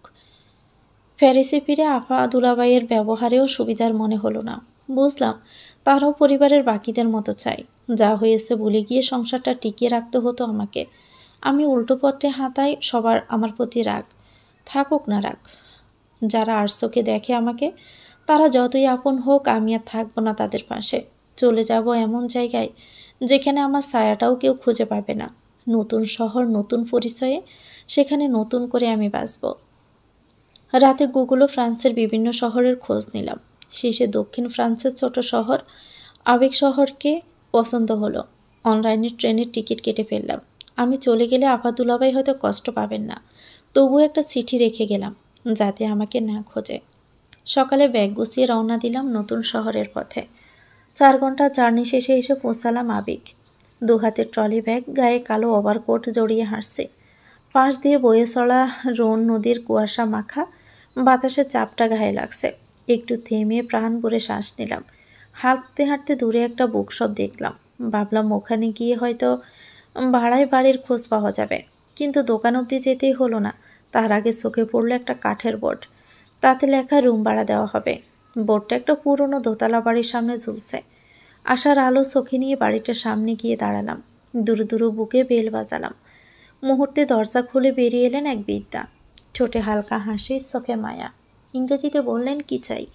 আমি তার বাসায় জবাব দিলাম, বাসা ভাড়া দেওয়া হবে, আমি একটা রুম চাই। তিনি বললেন, ভিতরে আসো, কথা বলি। তোমার নাম কি? কোথা থেকে এসেছো? প্যারিস থেকে। প্যারিস থেকে কেউ এই ছোট শহরে আসে না সচরাচর। কী বলবো আমি বুঝতে পারছিলাম না। সত্যি বললে হয়তো রুম ভাড়া দেবেন না। সত্যি পরে বলা যাবে, এখন একটা আশ্রয়ের দরকার। বললাম পর্যটক হয়ে এসেছি, শহরটা ঘুরে দেখতে চাই, পরিচিত কেউ নেই, 1 মাসের জন্য রুমটা চাই। নাম? 1 সেকেন্ডে ভেবে বললাম, আমার নাম ক্লারা। ডোক গিললাম গোপনে। এখন থেকে এই নতুন শহরে আমি ক্লারা, ক্লারা হয়েই থাকব। তিনি একটু চিন্তিত হয়ে বললেন, তুমি বিদেশি? দেখতে তো বাঙালি মনে হচ্ছে। হেসে বললাম, মা বাঙালি, বাবা ফ্রান্সের। হেসে বললেন, আমি মাদাম এলিনা। আসো, ওই রুমটা দেখিয়ে দিই। আমি একাই থাকি, 1 ছেলে আর 1 মেয়ে আছে। ওরা প্যারিসে বিশ্ববিদ্যালয়ে পড়ে। উপরে ভাড়াটিয়ারা থাকে। তুমি যেহেতু মেয়ে, তোমাকে নিচতলায় আমার রুমের কাছাকাছির রুমটাই দিচ্ছি। রুমটা দেখে চোখ জুড়িয়ে গেল আমার। সাদামাটা হলেও অদ্ভুত সুন্দর, শান্ত, নিরাপদ। মাদাম এলিনা সেই রুমের জানালা খুলে দিলে আমি অবাক হয়ে গেলাম। জানালার পাশে সেই রোন নদীটা। জানালা দিয়ে নদীর জলরাঙা ছায়া দেখা যাচ্ছে। শাঁ শব্দে নদীর জল বয়ে যাচ্ছে। বাতাসে ঝাপটায় রুমের পর্দা দুলছে বাতাসে। আমি স্তব্ধ হয়ে এক মুহূর্তের জন্য হারিয়ে গিয়েছিলাম দৃশ্যে। অসম্ভব সুন্দর। মাদাম এলিনার প্রশ্নে ঘোর ভাঙল আমার। তিনি মৃদু হেসে জানতে চাইলেন, পছন্দ হয়েছে? উচ্ছ্বসিত হয়ে বললাম, অনেক পছন্দ হয়েছে। ওকে, বিশ্রাম নাও। এই অন্ধকারের পরে আলোর দেখা পেয়ে মনে হলো বুকের ভিতরে জমে থাকা ভারটা একটু হালকা হলো। ঠিক করলাম পেছনে ফিরে আর তাকাবো না। মন পুড়লেও না। আমার কেউ ছিল না, না আমি কারো ছিলাম। এখন থেকে আমি শুধুই ক্লারা। বিছানায় গায়ে এলিয়ে দিয়ে জানালার পাশে দাঁড়িয়ে চোখ বন্ধ করে বাতাস গায়ে মাখতে মাখতে মনে হলো, এই শহর, এই নদীর পাড়, এই ছোট্ট রুমে আমি বাকিটা জীবন কাটিয়ে দিতে পারবো অনায়াসে। রাত গভীর হলো। নদীর বয়ে যাওয়া ঢেউয়ের উপচে পড়া শব্দ কানে বাজতে লাগলো। নির্জন বাতাস হু হু করে ঢুকে যখন আমাকে ছুঁয়ে দিল, আমার মন তখন অস্থিরতায় ডুবে গেল। নতুন জায়গা, নতুন সব কিছু, আমার আশেপাশে আমার আপন কেউ নাই। গহীন জঙ্গলের মধ্যে মনে হলো আমি একাকী আছি। সব থেকেও আমার কেউ নেই। আমি নিজেকে সামলাতে পারিনি। হু হু করে উচ্চস্বরে কেঁদে উঠলাম। মনে হচ্ছিল যত কাঁদতে পারবো ততই আমার শান্তি। আমার কান্না বোধহয় মাদাম শুনেছে। তিনি এসে অবাক হয়ে আমার দিকে তাকিয়ে জিজ্ঞেস করলেন, কি হলো? তুমি কেন এত রাতে কাঁদছ? কোনো উত্তর দিতে আমি পারিনি। কান্নার গতি আরও বাড়ল। মাদাম এবার আমার কাছে বসে সান্ত্বনা দিতে লাগলেন। শোনো বাচ্চা, কাঁদে না। বলো না কি হয়েছে? শরীর খারাপ লাগছে? বাবা মাকে মিস করছো? মাথা নাড়লাম না। তাহলে কি হলো বলো। বলেই তিনি আমার চোখের জল মুছে দিতে লাগলেন। আমি ওনাকে আচমকা জড়িয়ে ধরলাম। দুহাত দিয়ে মাদামও আমায় আগলে নিলেন। ফিট চাপড়ে বললেন, কেঁদো না আর। কান্নার কারণ আমাকে বলতে পারো। আমি চোখ মুছে নড়ে চড়ে উঠলাম। মাদামকে নিয়ে দরজা খুলে বাহিরে বসলাম। নদীর তীর থেকে ঠান্ডা বাতাস হু হু শব্দে আসছিল। স্কার্ফ দিয়ে দুজনে ভালো করে মাথা ডেকে নিলাম। মাদামকে বড় আপন আপন লাগছে। কেমন যেন ভরসা খুঁজে পাচ্ছি ওনার মধ্যে। আমি নির্দ্বিধায় ওনাকে সব বললাম, আমার সাথে ঘটে যাওয়ার সব কিছু শুনে উনি গম্ভীর হয়ে বসে রইলেন। ভয় লাগতে লাগলো আমার। সত্যি জানার পর উনি হয়তো আমাকে বের করে দিবেন, কিন্তু এমনটা হয়নি। উনি আমাকে অবাক করে দিয়ে আমার হাত ধরে বললেন, যা হওয়ার হয়েছে সব ভুলে যাও, মুছে দাও মন থেকে। নতুন করে সব কিছু শুরু করার ইচ্ছে যখন করেছ, তাহলে তুমি পারবে। যে ইচ্ছে করে সামনে আগায় সে পারে। তুমি আমার বাসায় যতদিন ইচ্ছে থাকতে পারো। আরেকটা কথা, তোমার যদি খুব একা লাগে তুমি আমাকে মা বলে ডাকতে পারো, মায়ের চোখে দেখতে পারো। আবেগে আপ্লুত হয়ে গেছে আমি মাদামের কথায়। এ যেন মেঘ না চাইতেই জল। আমি খুশিতে ওনার হাত আঁকড়ে ধরে চুমু খেলাম। এই অসম্ভব সুন্দর পরিবেশ ছেড়ে ঘরে যেতে আর ইচ্ছে করলো না আমার। বাকি রাত আমরা নানান রকম গল্প করে সেই জায়গায় কাটিয়ে দিলাম। সকালে উঠে জবের খোঁজে বের হলাম। কফি শপ, বুক শপ, এইসব জব আমার কাছে কমফোর্টেবল মনে হয়, তাই এইরকম কয়েকটাই সিভি জমা দিলাম। 2 দিন অপেক্ষা করার পর একটা কফি শপে চাকরি হয়ে গেল। মাদামও খুশি। সকালে উঠে নাস্তা বানানোর আগে দেখি মাদাম আমার জন্য নাস্তা নিয়ে হাজির। সবসময় তিনি অমন করেন। এমন করো কেন বললেই তিনি অভিমানী মুখ নিয়ে বলেন, আমাকে মা মানিস তো? মেয়েরা তো এমনই হয়। আমিও মাঝে মাঝে রাতের বেলা বাঙালি খাবার রান্না করি। মাদাম টুকটাক খান, বলেন ভালো লাগছে। সব থেকে বিকেলে ফেরার সময় দেখি রোন নদীর পাশে অনেক পর্যটক। গোধূলি, নীরব হাওয়া, শান্ত পরিবেশ। এসব কিছু একবার চক্ষু গোচর করে আমিও আর লোভ সামলাতে পারিনি। ঘাসের উপর রাখা একটা কাঠের বেঞ্চ নিয়ে বসে পড়ি। পর্যটক অনেক, তারা গল্প করছে, কথা বলছে, আড্ডা দিচ্ছে, ছবি তুলছে। আমার পরিচিত কেউ নেই এখানে। আমি চুপচাপ নদীর পানি চেয়ে রইলাম। আমার পুরনো সব কিছু একে একে মনে পড়তে লাগলো। যতই বলি ভুলে যাব, তবুও মনে পড়ে যায়। সবার কথা মনে পড়ে, তখন কলিজা কাঁদে। এই মুহূর্তে সবার আগে আমার ছেলের কথা মনে পড়ছে। চোখ বন্ধ করলে ছেলের কবরের প্রতিচ্ছবি ভেসে ওঠে। কতদিন দাঁড়াইনি গিয়ে ওর কবর পাড়ে। মা, বাবা, ভাই, ভাবি সবাইকে ভীষণ মিস করি। তারা কি জানে তাদের ছাড়া এক একটা দিন আমার নরক যন্ত্রণার সমান? আর রোশান, যাকে ভালোবাসতাম, তার কথা আমি মাথা থেকেই সরাতে পারি না। বারবার মনে হয় একবার তার সাথে কথা বলি। মনে প্রশ্ন জাগে অনেক। সে কি আমায় মিস করে, নাকি বউয়ের তাবিজ করাতে আমাকে আর তার মনেই নেই? তারা সবাই কি এটা ফিল করেছে? একটা জলজান্ত মানুষ সবার থেকে হারিয়ে গেল। আমার কি কেউ খোঁজ করেছে?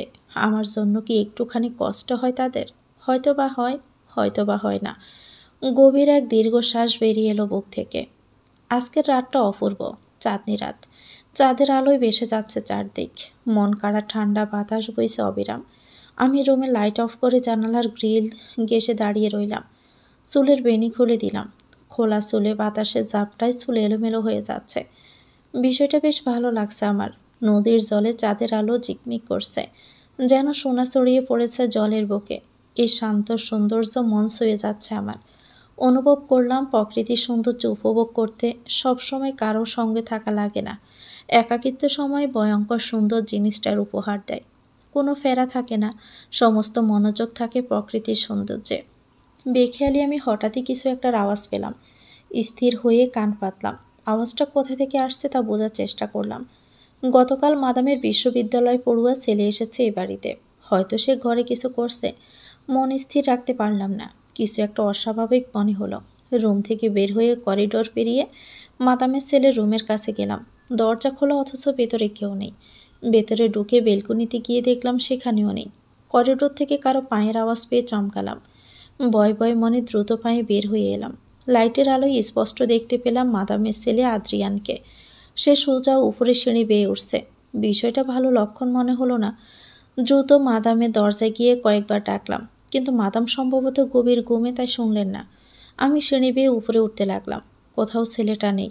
চোখ গেল সাথে দরজার দিকে। দরজা খোলা। আজব লাগলো, এত রাতে ছেলেটা ছাদে কী করছে? পরে মনে হলো অনেক রাতে ছেলে পায়চারি করতে ভালোবাসে, সেটাই হয়তো। তবুও কৌতূহল থামাতে পারলাম না। দৃঢ় পায়ে ছাদে উঠলাম। কনকনে ঠান্ডা হাওয়া গায়ে এসে লাগতে মনে হলো ওভারকোট ছাড়া এখানে আসা উচিত হয়নি। চোখ ফেরালাম চারপাশে। এক কোণায় আদ্রিয়ানকে দেখে আটকে উঠলাম। সে ছাদের কার্নিশের একদম কাছে দাঁড়িয়ে। আমার বুক কাঁপতে লাগলো। মনে হলো ছেলেটা কি আত্মহত্যা করতে চাইছে। ব্যস্ত পায়ে ছুটে গেলাম। ছেলেটা এক পা ছাদের বাহিরে ফেলতে ঝট করে ধরে ফেললাম তার হাত। বার সামলাতে না পেরে দুজনেই একসঙ্গে ছাদের উপর পড়ে গেলাম। শ্বাস উঠানামা করতে লাগলো আমার। তবুও স্বস্তির নিঃশ্বাস ফেললাম। যাক, মানুষটাকে অন্তত আত্মহত্যা করতে দেইনি। আদ্রিয়ান অবাক চোখে তাকিয়ে রইল আমার দিকে। তারপর প্রশ্ন করলো ইংরেজিতে, কে তুমি? আমাকে মরতে কেন দিলে না? আপনি পাগল হয়ে গেছেন? কেন মরে যাবেন? তার কৈফিয়ত জানতে চাইতেই সে বলল, তোমাকে কৈফিয়ত কেন দিব? কে তুমি? আর এত রাতে কে এখানে কেন এসছ? আমি শান্ত গলায় বললাম, আমি আপনাদের বাসায় থাকি। দিনে কফি শপে কাজ করি, তাই আপনার সাথে আমার দেখা হয়নি। মাদামের সাথে আমার ভালো সম্পর্ক আছে। সে মুখ ঘুরিয়ে বলল, ও, এবার নিজের ঘরে যান। আপনাকে না নিয়ে যাব না। আমি বললাম, আজব মেয়ে তো, যান বলছি। সে ধমক দিল। দমক গায়ে আর মাখলাম না আমি। মনে মনে ভাবলাম, মানুষ যখন নিজের সাথে পেরে ওঠে না, তখনই আত্মহত্যা করতে চায়। নিশ্চয়ই আর্দিয়ানও এমন কোনো ভয়াবহ যন্ত্রণার ভিতর দিয়ে যাচ্ছে।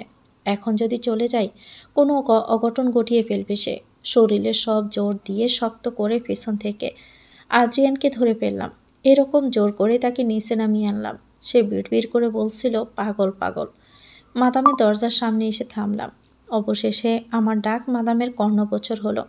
তিনি দরজা খুললেন। আমি আদ্রিয়ানকে মাদামের সামনে ঠেলে দিলাম আর পুরো ঘটনা খুলে বললাম। সব শুনে মাদাম কান্নায় ভেঙে পড়লেন। আদ্রিয়ান মাদামকে শান্ত করার চেষ্টা করতে লাগলো। আমি চুপচাপ রুমে চলে এলাম। হিটার অন করে শুয়ে পড়তে যাচ্ছি, এমন সময় দরজায় টোকা পড়ল। কে? জিজ্ঞেস করলাম। বাহির থেকে উত্তর এলো, আমি আদ্রিয়ান। দরজা খুলবে? আমি উঠে দরজা খুললাম। আদ্রিয়ান বলল, তুমি আমার বন্ধু হবে? আচমকা এমন প্রস্তাবে আমি চমকালাম। কিছুক্ষণ চুপ থেকে বললাম, হব। আমার সাথে বেলকনিতে গিয়ে বসবে একটু? কিছু শেয়ার করতে চাই তোমার সাথে। ওকে বললাম, গায়ে ওভারকোট জড়িয়ে বের হলাম। পাশাপাশি দুটি চেয়ারে বসে পড়লাম আমরা। আদ্রিয়ান সব খুলে পড়ল। প্রেমজনিত কষ্ট, প্রেমিকা ছেড়ে অন্য সম্পর্কে চলে গেছে, তাই সে আর বাঁচতে চায় না। আমার মনে হলো আমার সাথে ঘটে যাওয়া সব বলি তাকে। আমি আমার জীবনের কষ্টের কথা তাকে বললাম। তারপর জিজ্ঞেস করলাম, আমার কষ্টের তুলনায় কি আপনার কষ্টটা বেশি হয়ে গেল? আমি তো একবারও মরার কথা চিন্তাও করিনি, বরং শান্তিতে বাঁচার জন্য কত লড়াই করছি। আমার কথায় সে ভরসা পেল। বলল, মন খারাপ হলেই তোমার সাথে কথা বলবো কেমন? অনেক হালকা লাগছে তোমার সাথে কথা বলে। তুমি অনেক জোস একটা মেয়ে। এবার রুমে চলে যেতে পারো তুমি, আমিও ঘুমাবো। মাদাম আর আদ্রিয়ানের সাথে আমার একটা ভালো সম্পর্ক হয়ে গেল, খুব ঘনিষ্ঠ সম্পর্ক। এখন আমার সময় দিব্যি চলে যায়, অত একা লাগে না আর। তবুও বাড়ির কথা খুব মনে পড়ে। বলতে মনে নাই, গত সপ্তাহে পত্রিকায় হুট করে দেখি আমার ছবি। পত্রিকাটা মাত্র একজন শপে দিয়ে গিয়েছিল। রোজ পত্রিকায় চোখ বোলানো আমার অভ্যেস, তাতে একটু চোখ বুলিয়ে সন্ধান চাই। এমন একটা কলামে আমার নাম আর ছবি দেখে চমকে ওঠে আমি। দ্রুত সেটা লুকিয়ে ফেলি। এমনিতেই আমি তেমন একটা বাহিরে যাই না। সফার বাসা নদীর ঘাট, এটা হলো আমার সীমানা। তার উপর মুখে মাস্ক থাকে, তাই কেউ চিনতে পারিনি, আর পারবেও না। তবুও সেই সন্ধান চাই কলামটা দেখার পর তা অস্থির লাগছিল প্রচণ্ডভাবে। কে আমার খোঁজ করলো, আপা নাকি রোশান? সেখানে যে নাম্বার দেওয়া ছিল সেটা আননোন নাম্বার, চিনতে পারিনি। কয়েকদিন আমার ঘুম হারাম হয়ে গেল। বাড়ির কথা এত বেশি মনে পড়তে লাগলো যে বলার মতো না। বারবার মা আর বাবার মুখটা চোখের সামনে বেশি উঠতে লাগলো। নিজের ভেতর খুব খারাপ লাগতে লাগলো। মনে হতে লাগলো, মা তো কম কষ্ট করে আমাকে বড় করেননি। হয়তো দু একটা কথা বলেছেন রাগের মাথায়, তাই বলে মায়ের উপর অত রাগ করা ঠিক হয়নি। হয়তো আমার কথাও মায়ের খুব মনে পড়ে। তাদের সাথে যোগাযোগ করার জন্য আমার ভিতরে একরকম অস্থিরতা শুরু করলো, যে নিজের ব্যালেন্স ঠিক রাখতে পারলাম না। ঠিক করলাম যোগাযোগ করব, না করলে মন শান্তি পাবে না। এদিকে ভেঙে পড়া আদ্রিয়ানকে বন্ধু হয়ে পাশে থেকে সামলে দেওয়ার পর সে আমার প্রতি মুগ্ধ হয়ে পড়ল।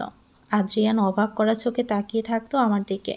রোজ ফুল এনে দিত, মুখে কিছু বলতো না, আবার কখনো অসম্মানও করেনি। তার চোখের দিকে তাকিয়ে আমি সব বুঝতে পারতাম, সব পড়ে ফেলতে পারতাম। এসব দেখে আমি তার সাথে কথা বলা কমিয়ে দিলাম, দূরত্ব বাড়ালাম। সে আবার প্যারিসে ফিরে গেল। এক ছুটির দিনের বিকেলে মাদাম আর আমি রোন নদীর পাশে বেঞ্চে বসেছিলাম। মাদাম তখন আমাকে ডেকে ইতস্ত করতে লাগলেন।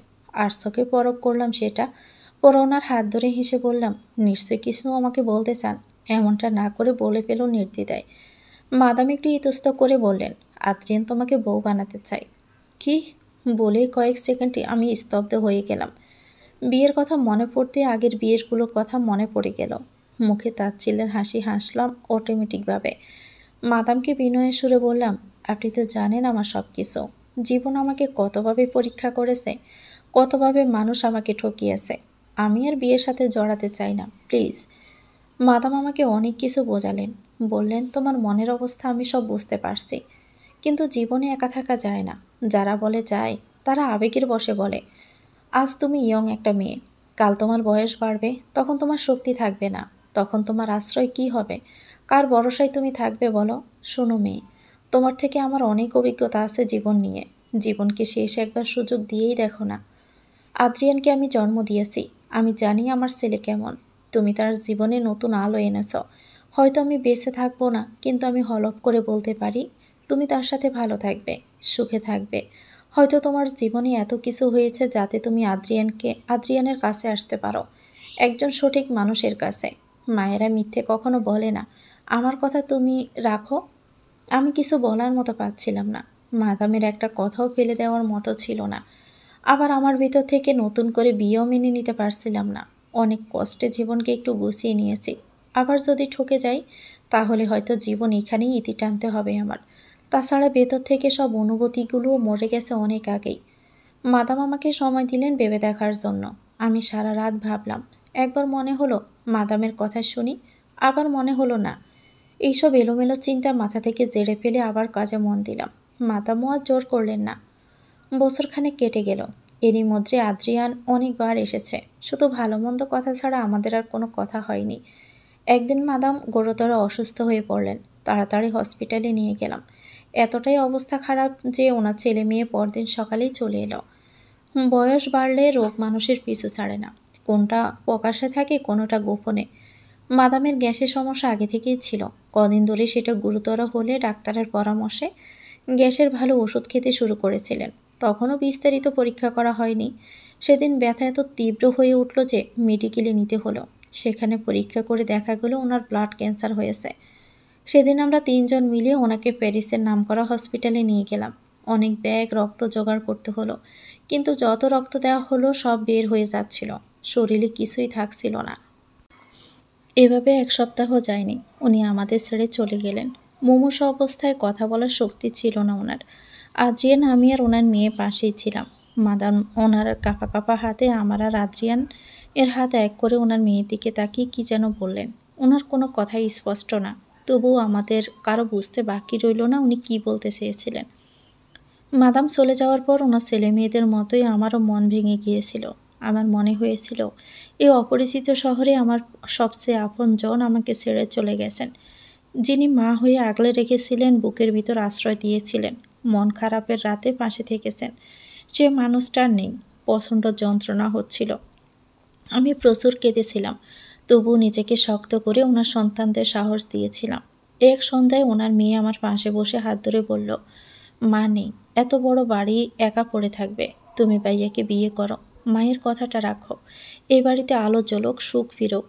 আমি মুচকি হেসে মাথা নিচু করলাম, কারণ আমি সিদ্ধান্ত নিয়েছিলাম মাদামের মৃত্যুর দিনই আমি ওনার শেষ কথা রাখব, আদ্রিয়ানকে বিয়ে করব, যা হওয়ার হবে। অল্প কিছু আত্মীয় স্বজনের উপস্থিতিতে আমাদের বিয়ে হলো। মাদামের মৃত্যুর পর সেই দিনে আমি আদ্রিয়ানের মুখে প্রথম বিশুদ্ধ হাসিটা দেখলাম। তার মুখে এত স্বচ্ছ আনন্দ, এত প্রাণ দেখে আমার নিজের অজান্তে হাসি ফুটে ওঠে। বয়স খুব বেশি হবে না, 28 কিংবা 29, প্রায় আমার সমানই। চিমচাম গড়ন, কালো মনির মতো উজ্জ্বল চোখ, দবদবে চেহারার এক ছেলের সুখের কারণ হতে পারবো, এটা কি কখনো ভাবতে পেরেছিলাম? দিনগুলো ভালোই চলতে লাগলো। একসাথে থাকা, গল্প করা, নদীর পাড়ে বসে রাতের হাওয়া খাওয়া, জ্যোৎস্না দেখা, কত কথা, কত ছোট ছোট মুহূর্ত কাটতে লাগলো। তবুও মাঝে মাঝে থমকে যেতাম। মনে হতো যদি এত ভালোবাসার পরেও একদিন ঠকে যাই, তখন আমি কি করব? কিন্তু আমার বয়স সত্যি হয়নি। ধীরে ধীরে বিয়ে 10 বছর হতে চলেছে। আমরা এখনও একসাথে আছি। এই 10 বছরে আদ্রিয়ান কখনো আমাকে তুই সম্বোধন করেনি। সব সময় সম্মান দিয়ে কথা বলেছে, কেয়ার করেছে, আগলে রেখেছে, যেমনটা মাদাম রাখতেন। মন কাঁদে মাঝে মাঝে এই ভেবে, যদি অতীতের তিক্ততা আমাকে দমিয়ে রাখতো তাহলে কি সুখ খুঁজে পেতাম। আফসোস হতে লাগলো, কত ছেলে মেয়ে আছে যারা একবার আঘাত পাওয়ার পর আর কাউকে বিশ্বাস করতে পারে না, আর খারাপ অতীতের জন্য জীবনের সত্যিকারের সুখ অজান্তেই হারিয়ে ফেলে তারা। আমার একটা মেয়ে বাবু হয়েছে, তার নাম দিয়েছি আলিজা। অসাধারণ কিউট, বাবার মতো দেখতে হয়েছে একদম, সারা বাড়ি মাতিয়ে রাখে সে। বিয়ে 2 বছর পর আমি আলিজা সহ আদ্রিয়ানকে নিয়ে বাংলাদেশে গিয়েছিলাম। যাওয়ার আগে আপুদের সাথেও যোগাযোগ হয়েছিল। বাড়ি গিয়ে মাকে দেখে মনে হলো তিনি কতটা অপেক্ষায় ছিলেন আমার। মা আমাকে বুকে জড়িয়ে অনেকক্ষণ কাঁদলেন, কত অভিমান ছাড়লেন, সবাই কাঁদল। আমি ছেলের কবরের পাশে গিয়ে হাউমাউ করে কেঁদেছিলাম। বাংলাদেশে মাসখানেক ছিলাম, মাকে কথা দিয়ে আসছে নিয়মিত যোগাযোগ রাখব। কিন্তু রোশান আর নিশানের খোঁজ নেওয়ার ইচ্ছে আমার হয়নি।